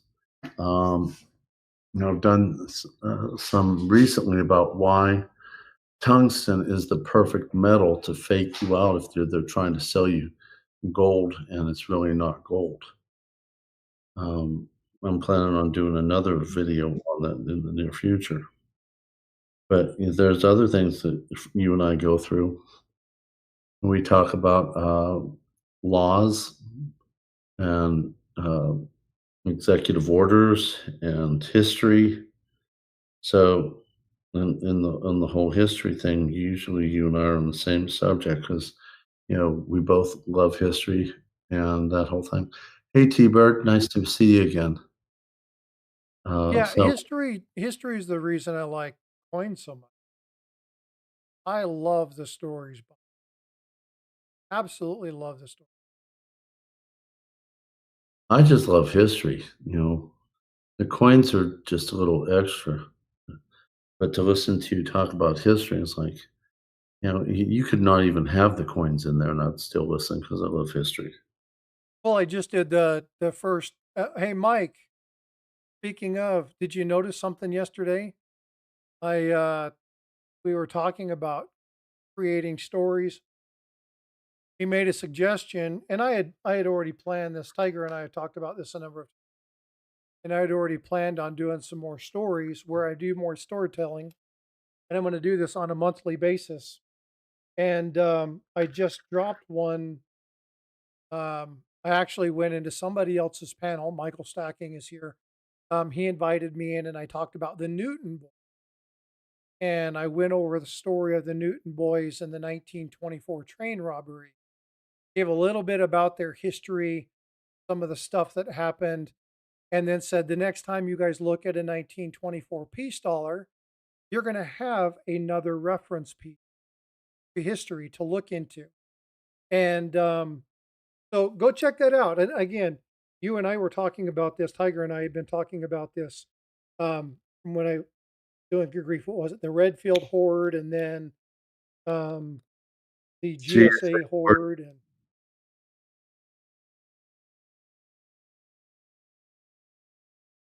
I love the I, stories. The stories are where it's at for me, in fact, I gave you your slogan. where the stories are told. Yes, as we were talking about, what do you think about frostbite coins, where the stories are told? And next thing I knew, it was on his banner. Yep. So if you go to my homepage and you go click on the 1919 India 1 rupee, I don't know what that means. You want me to do a story on the 1919 India 1 rupee? Let's talk. Okay, cool. Definitely. Yeah, I've got a few. I've already did my other one. Oh, here, I'll give you a clue. I want you guys to look at my screen and tell me if you have any idea what my next story might be. Ships? The shipwreck that changed the world. Story that started in a place no other than New Orleans, and a troubled time between French, Spain, and the East Indian folks that were there due to a decision made to use paper currency. Fun story. So if you guys want to look into that, that's going to be dropped here pretty quickly. Mhm. But the El Cazador, or the Hunter, an amazing, amazing thing. I got this from Steve Looking for Silver. I was keeping an eye out for something and reached out to me and said, "Hey, Frosty, what I got." So I was like, "Okay, story time. Let's do it." So that'll be the next one that I come out with. So again, Mike, just wanted to say thanks for kind of confirming and reminding me. One of the major reasons I'm here is to talk and tell stories and share information and learn about coins and that kind of stuff.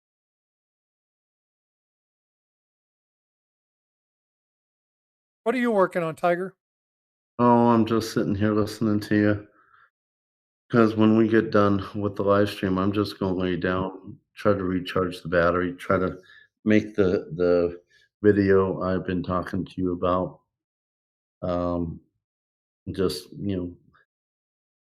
the stuff I've been watching about everything we've talked about kind of took the juice out of my battery. We need to rejuvenate it, maybe get a little extra jolt with a 5-hour energy drink and then hit it hard. I got a video that's going to be released pretty soon. Um, as many of you might already know, because I'm not the best at computers, I have relied heavily on my brother-in-law helping me with higher tech, although sometimes he takes it a little too far. I've had to tell him to cut it back sometimes, but I think we're starting to get to maybe the beginning of a sweet spot where he juices it up, and this one is going to be a 13-minute video on the interview I had with Space Miner about osmium and about the science that we talked about. And he just sent me an edition of it that I hope will do well. Um, I was really shocked that he was able to throw up the stuff he threw up, and here's the real kicker to it: he doesn't speak any English. He uses computer programs for both typed and vocal English to Russian. And when we really get into the pickle, I'll three-way it, kind of like a Zoom meeting, but we're doing it less and less. And also, I'm doing more and more of my own editing. So I try to decrease his amount of work, mainly because he's over in war-torn Ukraine, and his town gets bombed every day. And on top of that, they have only periodic electricity. So the more I can do for myself, the less I have to rely on him, and I don't stress him out as much. It's really stressful over there. He's staying in a he's pretty much sequestered himself in his mother's house because he's afraid that if he walks out, he's going to be snatched and put on the front lines, which has happened to a lot of other people. So, I don't know what your political viewpoints are on the war in Ukraine, but my position is mainly around family. I want them out of there. I have been running into a brick wall, and if I could have my way, all of them would be out of there and living here with me. So, if it doesn't matter if you like Ukraine, don't like Ukraine, like Zelensky, don't like Zelensky. If you could find it in your heart to keep them in your prayers, to keep them alive and get them over here as soon as possible, I'd really appreciate it.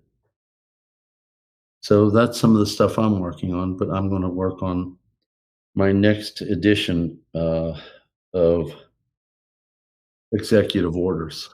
You and I've talked about that. I have Yep, a I've done a lot of research on those. Yeah, I've got a pretty good idea where I want to go with it. It's just I need to get highly motivated, highly caffeinated, and get past the loss of Charlie. Um, you know, I mean, that really took the wind out of my sails, especially today listening to his widow. So I really am kind of melancholy, and I really got to get back into the teaching everyone. I mean, I did a lot of, I don't know if I told you this. I got a brand new scale, one that's highly sensitive, and I got to get it out of its box to make yet another video. I've bought tungsten as something I want to do some videos with about why it's why the counterfeiters consider it perfect for trying to fake people out. I already did one video on it. So And I got other things where I'm going to be doing specific gravity and using the sigma metalytics in a way that you wouldn't think about it, but it's there. And I'm not going to tell you the details because I want you to watch the video. I don't want to give you any spoils to it. Um, Rossi and I have talked about it, but those are the things I've got going on right now. But after we finish this live stream, I'm going right to bed.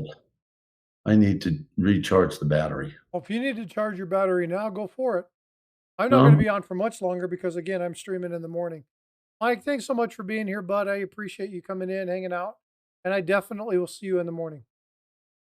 well, I'm gonna enjoy my Diet Mountain Dew right now. Ah, and then when we're done, I'm going to enjoy my fuzzy blanket. Yeah, Amy, the people that are celebrating his death, I don't understand. Um, That's just people full of hate. well, and that's exactly what it is. It's just hate. And unfortunately, again, we go back to the very early parts of this discussion, and there's no place for violence in a debate. I'm sorry. Um, a debate is allowing a few people to come together and have a discussion about varying points of view. And the purpose is to gain information, gain knowledge. That is the fundamental premise of this. And so, what I don't understand is why the justification. Now we're going to find more as time goes on, whether this was politically charged, politically motivated, an ideology type thing. Don't know the answer to that. And you can hypothesize if you know better than I do, then by all means talk about it freely. I don't. And I'm not going to watch a lot of the news until they start actually going through it because right now it's just conjecture. Um, and we've seen that when they had the wrong guy arrested. Right? And Mhm. so um, they were quick to report, quick to report, quick to report. And they show this old crusty dude, right? And then the one that got me, good night, Michael. Have a good one. Thanks for coming in and hanging out. Night, Michael. The one that got me, and I mean, really, folks, this one, how dumb of a position do you have to be in a news organization where you say, well, maybe it was the people who go to college and celebrate by shooting guns in the air? Um, really? That really? How foolish. Foolish. Um, again, debate, discussion, folks, talk. That's it. Talk. Let's learn about each other. Tell me what it is you want to know about the information and let's discuss it. Tiger and I don't agree on goldbacks. I can't stand the damn things. But him and I talk about them. And we make it That's this kind of that's running okay. joke. That's okay. I'm sending you a bunch next week. And it's a running joke. It's one of those things where, he comes online. We had Lynette Zhang on for Stack Elector. And what did I do? I told him, I said, when you say this, I'm going to hang up. And I forewarned her so she didn't think that I was really upset. And she started laughing. She's like, that's banter. Those are people who do not agree in that and they have figured out they don't agree with it and they've made it fun. This is Yeah. what this should be. And this is again, Tiger's my friend. Good night, But T-Bird. it doesn't mean that I'm going to accept his hypothesis of goldbacks. It's just I'm sorry, you haven't given me information to counter my concerns. That's Well, okay. That's okay, 'cause when the world goes into SHTF and you call me up, I'll help you out, but I'm gonna go, Told you so. Night, T-Bird. Yeah, I mean, you can do that. That's fine. I promise you that if you do that, I won't be going after goldbacks. Um, I'll be going after that silver that you say that the people don't want. That's fine. No, I'm just kidding. Um, honestly, it'd probably be the generator. Um, Yeah, you can't have my generator. but again, I think we have discussions like this, and it's okay, right? And you can believe that, and that's fine. Um, so many stupid statements. By what? I'm missing something, Frank. Are you chatting with everybody else? Are you talking about us? Could be what it could be both. Yeah, I think I've made a lot of statements. I know that I haven't been able to keep a conversation on track. I've been all over the place tonight. Well, you did say with chit chat, so that means we can bounce around. Well, yeah, I mean, this isn't a targeted discussion about politics or uh, Charlie's death. This is looking at coins and just Why are palling we talking around, hanging, chatting, politics? talking, right? And Why are we again, folks, we don't have to have the same point of view. why are we I talking about politics?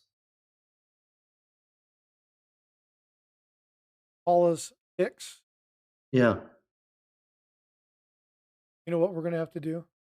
but I'm going to have to get her on panel, and we're going to have to do a session surprise and call it Paula's Ticks. I think that'll be funny, don't you?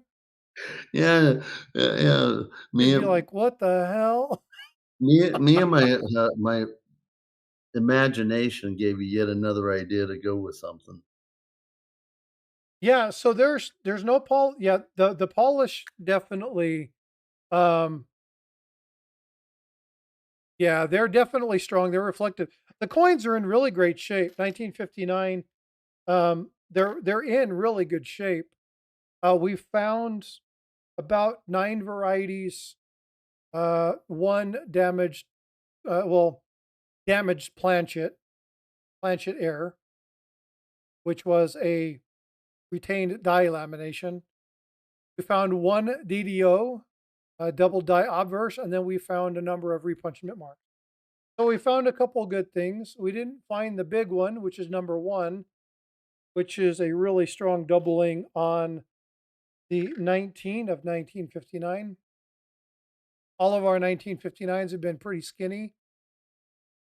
There is a significant die scratch along the back of Lincoln and then off of Y. Those are kind of markers for three of the five pieces that we found.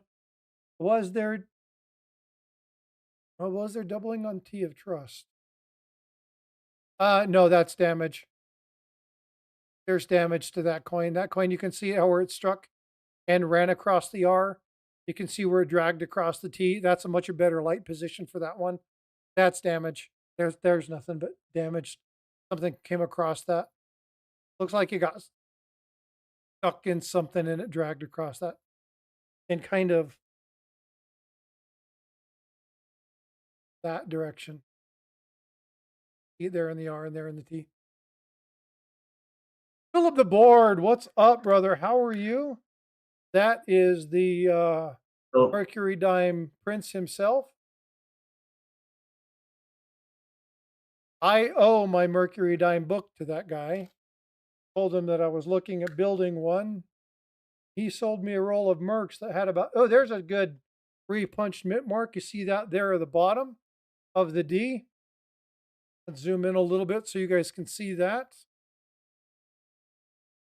Haven't done a great job with classifying leads. Let's see if we do a better job with this one. You can see that repunch mint mark very clearly right there.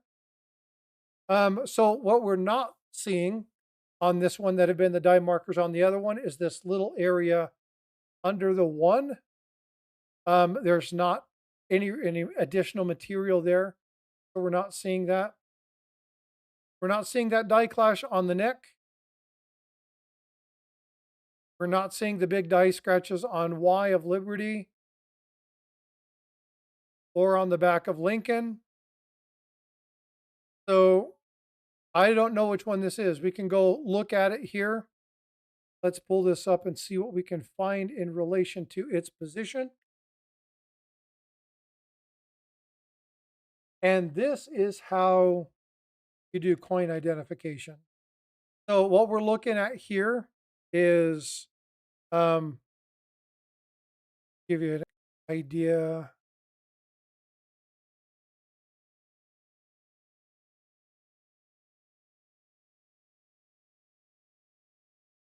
See, like there's the bottom serif here. Doesn't it does have a little bit of a top one. Um, that's too close to the 5. That's way too close to the 5.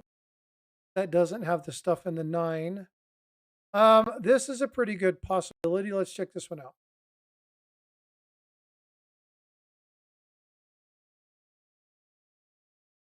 Die is in the right position. That separation doesn't quite look the same. So let's go over here and check Liberty. It does not have that area above that, so that definitely isn't.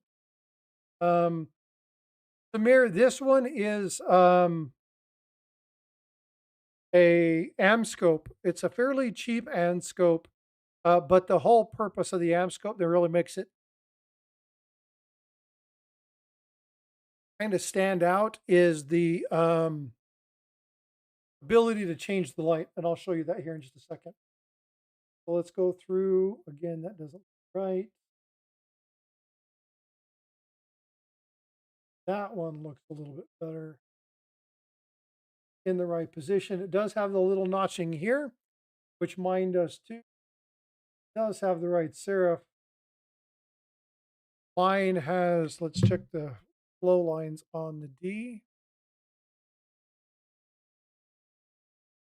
Flow lines are going in the right position. Do they go? No, they do not. The other mark. Oh, that's the one with the Y. Okay.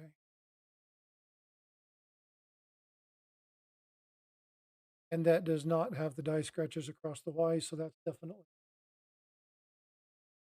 And this is what you do when you look at these.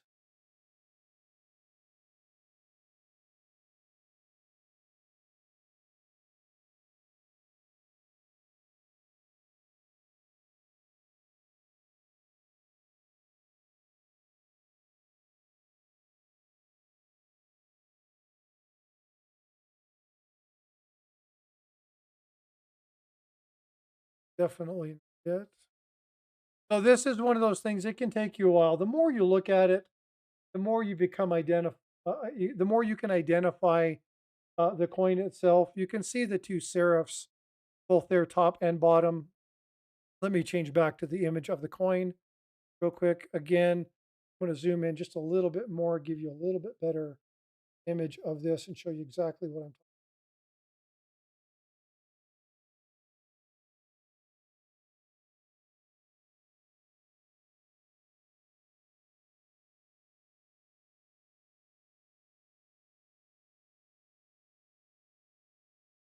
Gonna have to,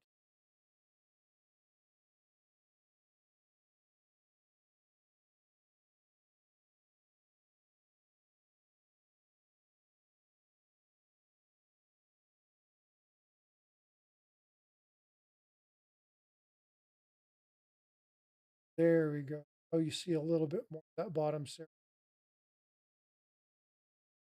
that separation there. I want to try and get a better one of the, there we go. Now you can see the top. I need to make sure that I see the top. You can see that much more clearly as we look at this area right here. And this area right here, you'll see those serifs that are coming off. Those are split. So I need to find one that matches the top.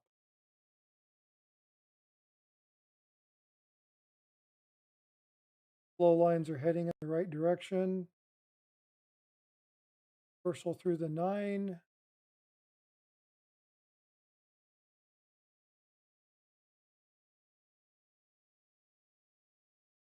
Here's a die crack on Lincoln's head. So this is going to be, okay, this is going to be 1mm 32. That's cool. So we found another nice one. Cool. The last time I went through this, we looked through a whole bunch of coins and I didn't find anything. This is the last coin in the set. And then we're going to wind down, unless there's something in chat that somebody wants to discuss. We'll look at this last piece and to wrap it up. I need to get a couple hours of sleep. I stream at 8:30 in the morning and I still have to set up that morning.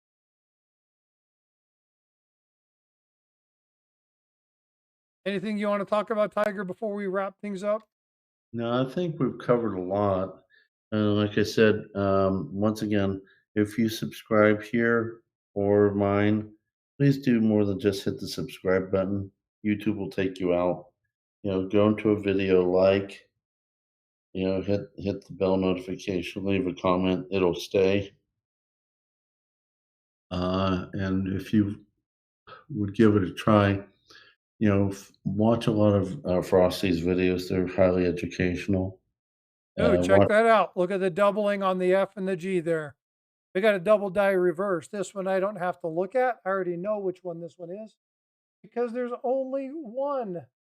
So let's go back to the very front of this. Ah, and this is 1DR001. And I know this because of that thick FG. So let's pull that up. You'll see that thickening there on the F. Make that a little bit bigger. And that's the exact same thing we have. Die scratches right there. So again, that's pretty cool. So that is 1DR001. That's the very last coin in the set. What a good way to end the stream. So, all right, folks. Well, hey, you know what? Let's get here and do this again. These are my resources over here on the left. You can look at these. You can see lots of cool stuff. You see the other things you should be looking for in a coin. If you guys like this kind of stuff, I don't always have to look at Lincoln cents. Bar off of the T. Very nice. I don't always have to look at Lincoln cents. Um, I do have some teens. These are old wheat cents. So if we want to go through some old teens, we can go through those, look at those. I haven't sorted through those. Um, I can go through, um, oh, that's the one I need. We can go through, Tiger has a bunch of war nickels. So if you guys want to see war nickels, I can work out a deal where we can get some war nickels and look through some of those. If we want to do more where we have story time, where I look through some coins and we talk about a story of interest, we can do that too. So I want you guys to do me a favor. For those of you who aren't subscribed, if you want to, totally and utterly up to you, consider subscribing to the channel and put something in the comment. Stephen Ward, thank you so much for subscribing. Greatly appreciate you being here. John Hanna, have a great evening. Thanks for coming in. Appreciate you being here. That's good. Also, you can just do exclamation point email. Whoops. Being able to type is a gift. I actually changed my email. That's the old one. Crossbitecoins@gmail.com. This is the easiest one. Amy, I'm glad to listen and learn. Hey, you know what? This is fun. Again, I'm just going to throw another coin up here just so that people can see the things here. But if there's something you guys want to talk about, if there is a coin that you want to learn about, if you want to have a session where we go over, hey, let's talk about the Carson cities. what's the big deal with GSA? Hey, you know, Frosty and Tiger, I watched a Stack Collector episode of yours, and you guys were talking about pre-33 gold. What is it about pre-33 gold? And Tiger and I can break that down for you. If you have questions about coin collecting, and you know, earlier on somebody asked about key date coins, ask the question. Michael Stacking earlier, I know Michael Stacking has left, but asked a really good question about grading coins and looking at the slabs and how do you tell if slabs are authentic. We had that question in here by Samir. So there's a lot of great conversation that gets to happen, but it's really up to you. So bring stuff to the table every Saturday and Sunday morning. And if there's something you want to talk about, if there's a story you want to hear about, just let me know. And I will continue to bring panel members on. We're working on a couple really cool panel members right now. Next week, I have an interview with one of the primary coordinators of the Anti Counterfeiting Education Foundation. Her name is Beth, and we're going to be talking about some of the items that should be commonplace when identifying counterfeits, how to protect yourself from counterfeits in a world of counterfeit coins. So Yeah. we got some great guests, and again, Tiger has a lot of great guests on his channel. He brought Lynette Zhang on for Stack Collector. So make sure you subscribe to both channels. Go check us out. Go see what we're about. And I don't think you'll regret it. I really don't. I can't wait until I get more free time so I can do more videos. I want to get back up to 2 videos and a live stream a week, but because of the work, the travel, the exhaustion, Yep. get out as much as I And can. it's a lot of work. We can blame it all on Ellie. Well, we have some amazing moderators. I want to give my hats off. Yeah, we Freaking do. awesome as always, sharing stuff out. Um, Ellie Ellie, is um, the moderator. AA, Oh, yeah. Siren. I have a lot of amazing people that come into the chat to support. And again, the panel members that are normally on, you know, there are some very smart people that come along my channel and offer their time and support. And if it's if you don't like me, come check out them Yeah, because the there's knowledge that a lot of these folks have is amazing. yeah, but they're a lot of fun. I was blessed to have AA on panel when I'm at my 2 years of content creation giveaway party. She made my life a whole lot easier,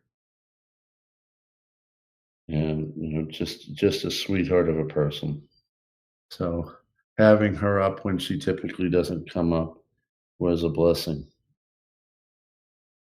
Samir said, I would like to talk about differentiating between true rare coins and high hype demand coins.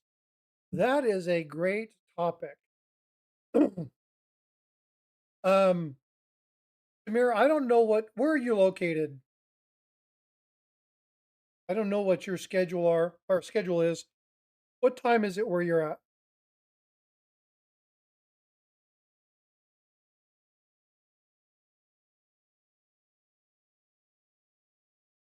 Dum dum dum dum dum dum dum dum dum dum dum da da da da da.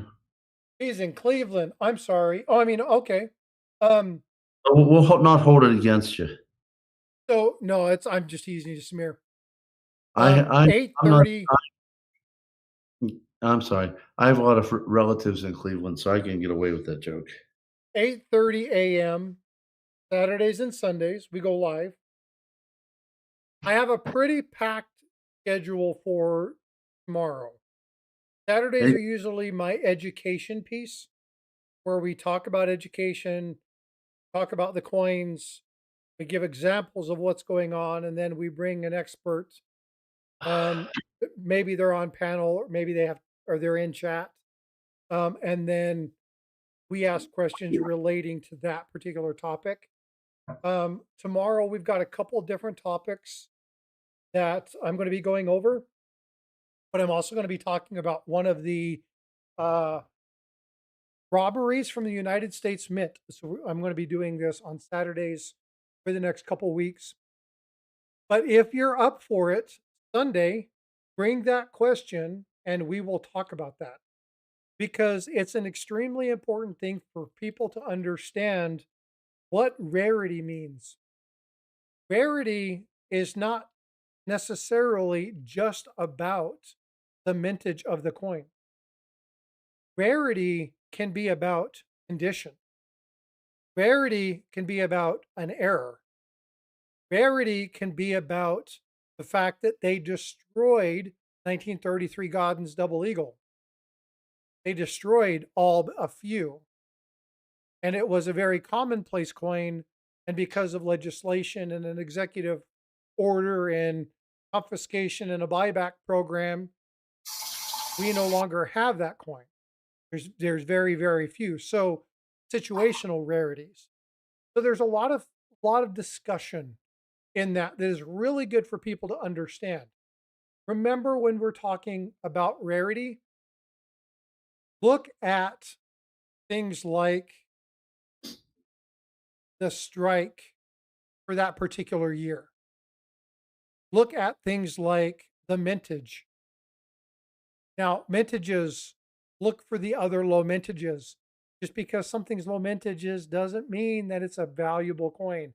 1958 nickel's a great example of it. I have a really nice one sitting here on my desk. It's about as low as the 1950D. 1950D is a key date in the Jefferson nickel collection. However, unfortunately, it's not very expensive. It's people like it. It's a keyed 8, but the 58, it's almost as low, but it's not even considered semi-key. Why is that? Why does it matter? um, 5 steps, 6 steps, full hair, full bands. What does it all mean? All of those things tie to condition and they tie to the rarity. Most of the time, when people are talking about this, you'll do better to hear about, instead of rarity, scarcity. Talk about scarce coins would be the ones we're going to talk about tomorrow. The auction that happened with the Space Sacagawea coin. If you haven't followed that, I'm going to be talking about that. Um, those are scarce, very, very, very scarce, um, bordering rare. The fact that they went into space is it's a cool nuance thing. Um, but the most expensive one sold today for 500,000. Wow. Got a hell of a story. There's only 12 of them that existed out of the original 59 or 39, excuse me. The other 27 were destroyed. Only 12 survived. They sold 7. They also sold one additional coin. That additional coin was supposedly, and I say supposedly, I'm waving air quotes over here, and hogwash bullcrap because there's no way they can prove to me that it was the very, very, very, very, very first coin struck. They can't prove it to me. Um, the very first coin struck could have been struck on a totally screwed planchet. You're going to tell me it happened to be an MS-70? No, I don't buy it. Sorry. Um, those are scarce. Those are scarce. Now, if you really did track the very first coin struck in a series, and every time, like the mint director was there, bam, they struck it. They put it in a case. They put it under lock and key. They labeled it as so.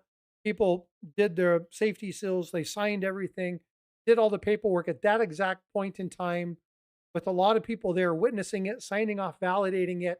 That's going to be a rare coin because there's only one. Right? Did that happen with this piece? No. So is it a rarity or is it just a situational rarity? It's a situational rarity. It's not really a rarity, but it's because it's got a fun story, right? So we'll definitely talk about the rarities. We'll talk about a lot of the BS that's out there. There's a lot of crap channels to talk about this rare coin that you can find, this rare Lincoln cent that's worth $1 million. There's not a Lincoln cent alive that's worth 1 million. Um, they just don't exist, right? You can't find a $10 million nickel. Uh, the one that's closest is the 1913. Um, I think they ran about 8, 7. So you got to really know your coins, but a lot of people do this for fear of missing out. The FOMO aspect. It is to get you to go, "Oh my god, I might be able to find this," and you freak out over nothing. And channels that do that, you need to run away from. There are times where you can find cool things in your pocket change. Okay, this 1959 roll. If you were to look at a 1959, all the things that we found tonight, you can potentially find in your pocket change. Those are things you can actually find, and some of these coins are really nice, and a couple of these coins would probably go MS-65, maybe MS-66. A couple of these are really nice, and so some of these maybe $20, $25 coin. Could you make a lot of money doing this? No, you wanna make $1 million selling coins? Start with $2 million, okay?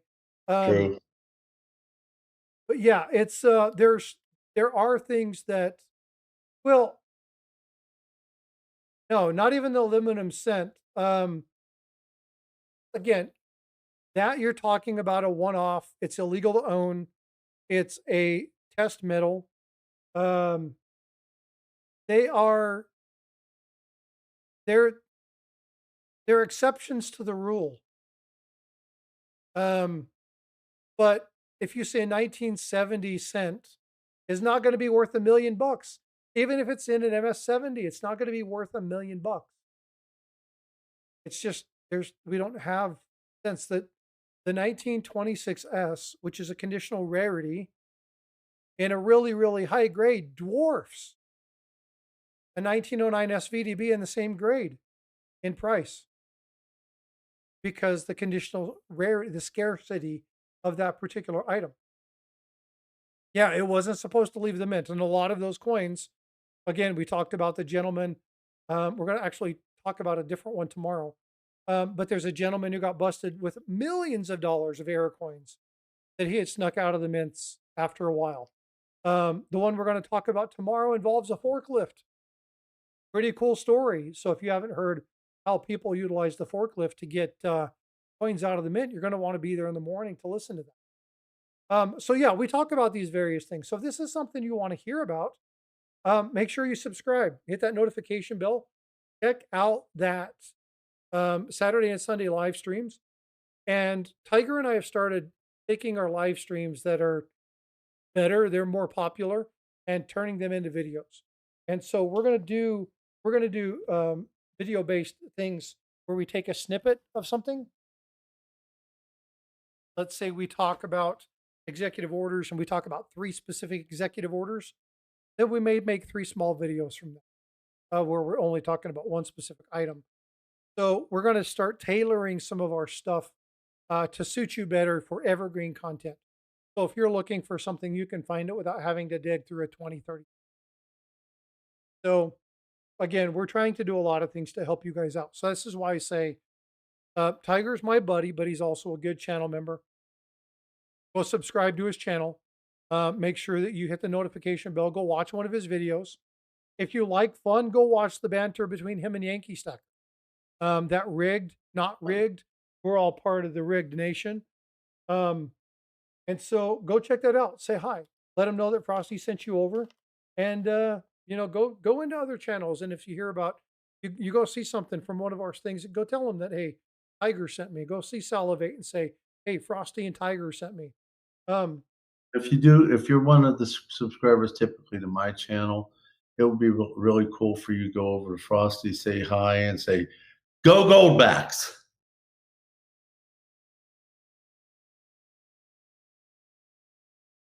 so Tiger went to sleep.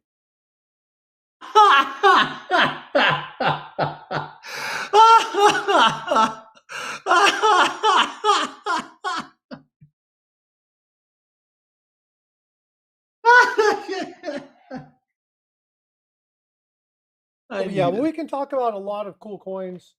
Um, and again, if you want to see some really good examples of proof coins, now we periodically do giveaways. I don't do giveaways all the time, but when I do, man, I might give away an ANA membership. That's the American Numismatic Association membership. I may give away a silver coin. I've given away gold. I've given away numismatic collectible items. Um, I've got a member drawing here that I was supposed to do last week. I'm definitely running behind on that. These are for all the people that were members all the way up until August. So I've got all those names. We'll put those out there. So if you're in the stream, matter of fact, you know what? Let's go ahead and run one. Why don't I give you guys 1 minute chat? 1 minute to chat.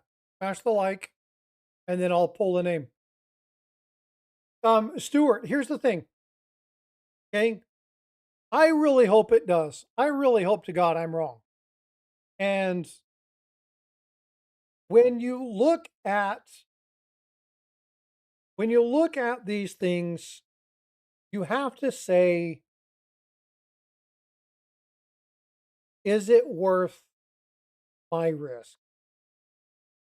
Is it worth me taking a gamble on this? And for me, the answer is no. There are people who have done the research, and there are people. Neil Hahn is in here, so I can say this without any issue.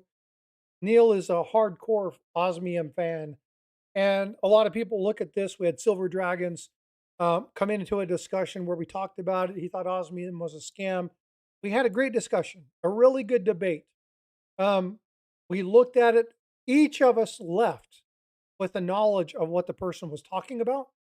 Each of us understood a little bit more about what was going on, and we all had some different direction and information that we had to look at. I have looked at goldbacks. I have looked at the number of people in a generalized area and seen that I've asked a majority of the people in my area, hey, the Texas Goldback comes out. This is what's going on. They're going to be offering it as an in specie payment. Is this something that you might be interested in accepting? They're like, no, we get those fake ones that come in here. They show the big flimsy ones made out of cardboard gold. So we get these big ones all the time. They're not real. Well, these are actually have real gold in them. Oh, yeah. Yeah, no, not here. And so when you realize that the stackers make up less than 1% of all the people who deal with bullion, and you think that the majority of America is going to jump on to goldbacks, I just have a hard time believing that. But with that being said, I hope I'm wrong. I really hope to God I'm wrong because there are people out there that utilize it as a stacking strategy. And I hope it works for them. Genuinely, I hope it works for them. Here's the That's point. I'll share some of my grouping with you when you call in and say you need some. I won't Here's hold it against you. here's the point though. Young Silver faces the exact same situation because at the time that we try to trade it in, people will recognize a silver dime as a silver dime. They won't understand that the inherent value of that dime is the silver, not the denomination on the coin. So there's going to have to be a spin up of education. There's going to have to be a time where we spin up the knowledge for the majority of those people who are not like us, that are not stackers, that are not collectors, and we need to make sure they understand what it is that we're looking at. And until we get there, now we were talking with Lynette, and she was like, I think it's more like 3% buy in. Well, Lynette wasn't talking about 3% of the population understanding it. It was 3% of the people doing education where we start to have an impact. A lot of people misunderstand what she was trying to say there. It's not 3% of the population. We need a good solid, in my opinion, more than 50% of the population to really surge change in that. Why do I say that? Well, just because Samsung makes the better phone doesn't make an iPad, doesn't make an iPhone, doesn't make a Nextel unusable. It doesn't make it better or worse. What it does is it provides an opportunity for something different. But if you talk to an iPhone user about Samsung, what are their general thoughts about it? Do they like them? Do they even know about them? These are phones, man. They're commonplace every day. We see them every day. People at work stick them on the counters. They stick them on the tables. They stick them on the counters. They stick them wherever it is that you're going to put a phone down. If I believe in my iPhone, I don't go to Samsung again. I get stuck in a pattern. I get stuck in a rut. So we have to have a majority of the people begin to genuinely understand the premise of what money is. Truly teaching people about money. Now, here's the thing, okay? Goldbacks are for the art of trading. Absolutely. I agree with you. They're also for the art of collecting. And there are people who are going to like to collect these. And there's going to be people who recognize the inherent value in that outside of the collectible. There are going to be people who collect stuff that have no monetary value, like seeds. And you know what? A seed will grow into something that will feed you. And in the early days of an SHTF, when the chaos has started, it's going to help you way more than a goldback. So there are a lot of strategies to stacking. There's no one right strategy. But what is important is that we have these conversations. We talk about the pros and the cons. You have to know them both. You, people still don't trust paper money, Samir. It's fiat, it's trash, it's not tied to anything. We still don't do it. This coin that I have here, the El Cazador, one of the major problems that led to the issue that I'm going to be talking about in my next story time with Frosty is regarding the issue of paper money, the issuance of paper money, and Spain. The problem here is that we have to teach people to understand the inherent values, the options that are there, and allow people to diversify.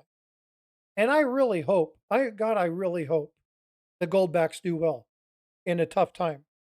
I really hope that those folks of you that are really into that cyber currency, that you guys like Bitcoin and things like that, or you guys like ETFs and you guys like working with these companies that take that and they bid against other things.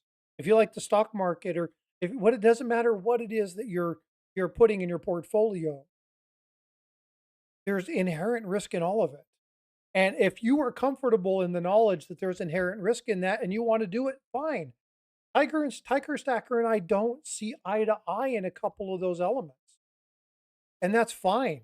We have different strategies. Doesn't make him wrong and it doesn't make him right. It just makes him different. Once we begin as a people to understand that that is just a blind fact, a bland, straight, die hard in the wool fact, then we can begin to have discussions about it and not be upset. Now, Tiger and I joke a lot, and I kick him off the panel. He kicks me off the panel. I leave the panel. He leaves the panel. We do this to joke and have fun and barter and do all that crap, right? That's friends doing what friends do. But if you really want to understand, you got to surround yourself with people who have all sorts of ideas. Which I want to jump in on that when you talked about crypto and all that. I released a video not long ago because I was experimenting, not for myself only, but mainly for all of you, so that those of you who don't want to, you wonder, but you don't want to. I invested in 4 cryptos and I invested in 4 or 5 mining or royalty stocks. And I filmed that approximately 2 months ago. I released it relatively recently because the job was making it hard for me to get that edited down. It was a long, raw video. I edited it down and released it so all of you can see what I was seeing in July so that you can decide, hey, is this for me? Yes or no. Is mining stocks good for me? Yes or no. Crypto good for me? Yes or no. Royalty, same thing. And I also included in the video what I'm considering as my exit strategy and where I want to go. I personally believe more in mining stocks than I do in crypto, but I did it so that I could show everyone what I see. So if you're wondering, but you maybe you don't have the money, maybe you have the money, but you don't have the trust. I did that so you all could learn because I want you all to benefit from it. In addition, a lot of the reasons I do my videos is not only for all of you, but for my 2 grandsons, which is they're too small right now to understand anything above play. I'm hoping that maybe in the future, uh, you know, that they will see these videos, and hopefully they'll have enough evergreen content to teach my grandsons when they're older, what they need to do to protect their families, because it'll be their jobs to take care of their wives and their children. And hopefully, I will have left them enough teaching that maybe they'll pick up the wisdom and run with it. Similar to me finally waking up and having memories of my grandfather teaching me things that I was too young and too much believe in the government rhetoric until I finally woke up about 4 years ago. S- So that's why I did that video, and I really hope that you all will look it over and see it's there for all of you as well. It takes a village, right? And this is something about this community that I love. We have a lot of people from a lot of varying backgrounds. And Rughead RC, I sold a roll of Morgans today. Outstanding. Congratulations. Um, Congratulations.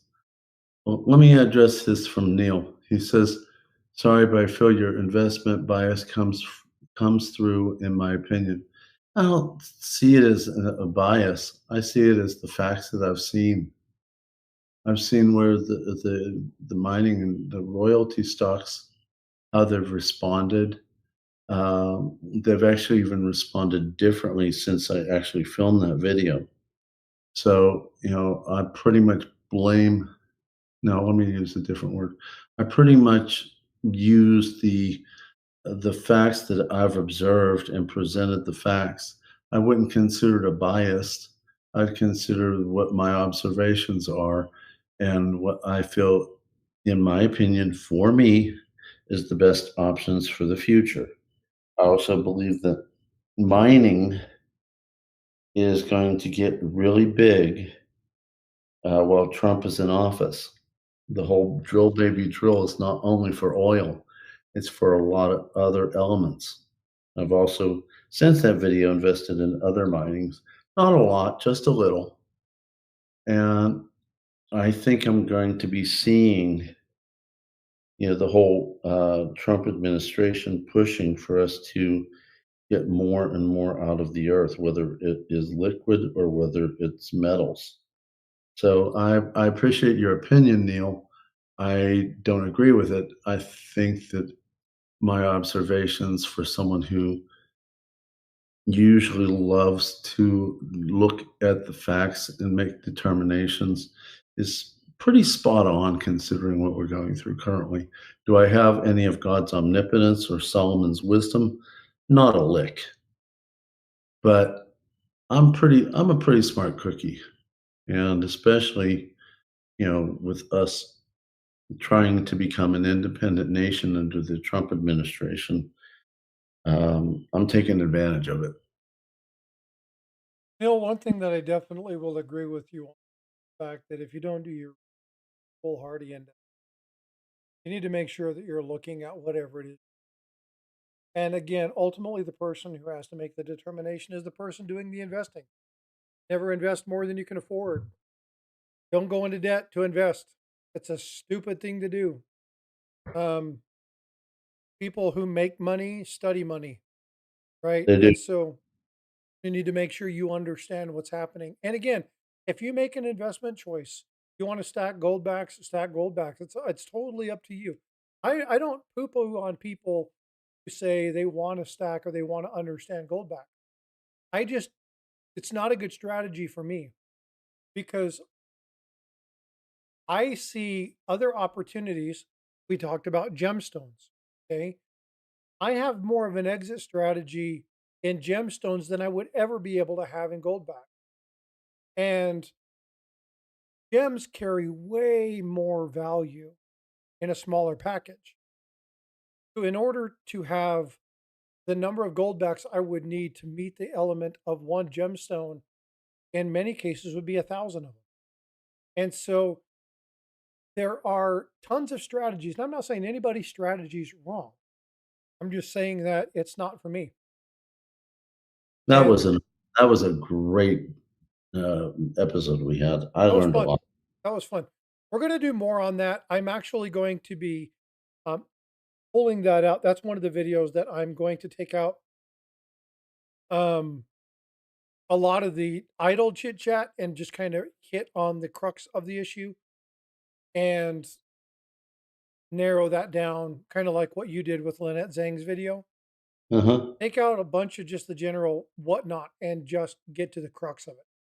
And I think that'll help a lot of people because, again, one, you have to do your research. You have to know what stones are selling.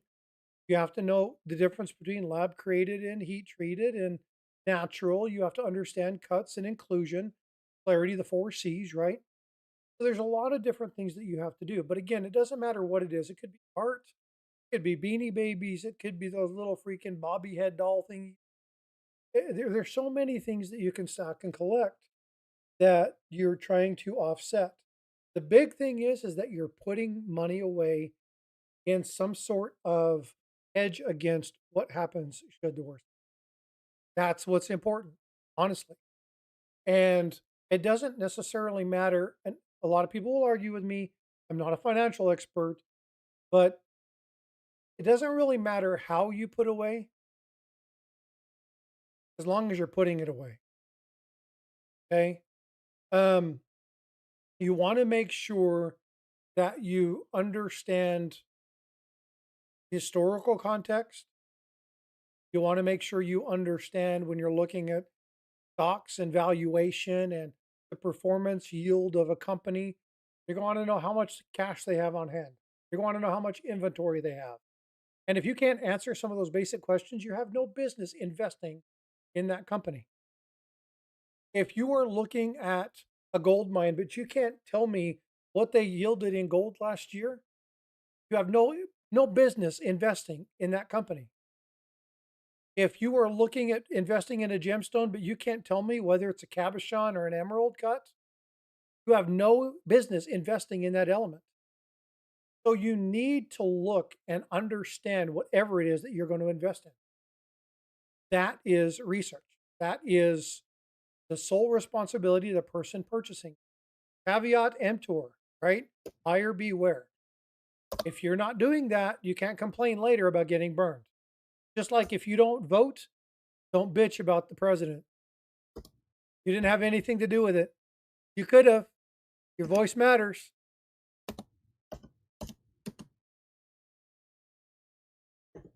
So, but anyway, it is 1 a.m. where I live. I have to be up, showered, live. I have to finish putting my stuff together for tomorrow.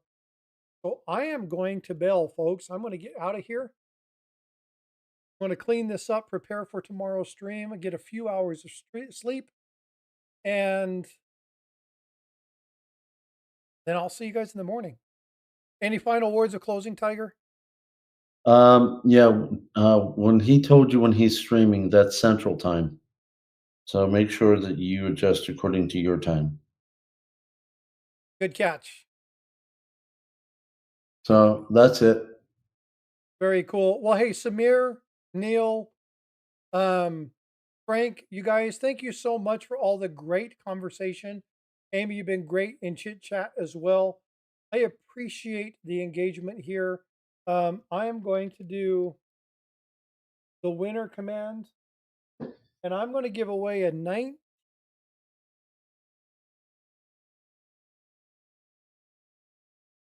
Let's give away a 1961 proof nickel to Neil Hahn. Congratulations, Neil. This Congratulations. is that's the coin you're going to be getting right there. Got a nice kind of tone on it, kind of turning a bluish color. It looks like osmium. Beautiful piece.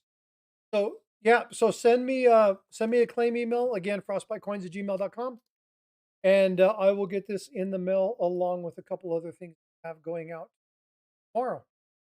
All right, folks. Well, hey, Samir, thank you so much. I'm glad you finally caught a live stream. Again, Frank, Amy, thanks so much for all the conversation. Elle, I love you, my friend. I appreciate you being here as a moderator. To the people who subscribed, Bryant, Steve, and the other people that I missed, thank you so much for subscribing to the channel. I hope you take care of yourselves. Remember, it's not about being right or wrong, it's about having the conversation. That's what matters. All right, folks, love you. Be well, be blessed, and we will see you in the streams. Take care. See you later.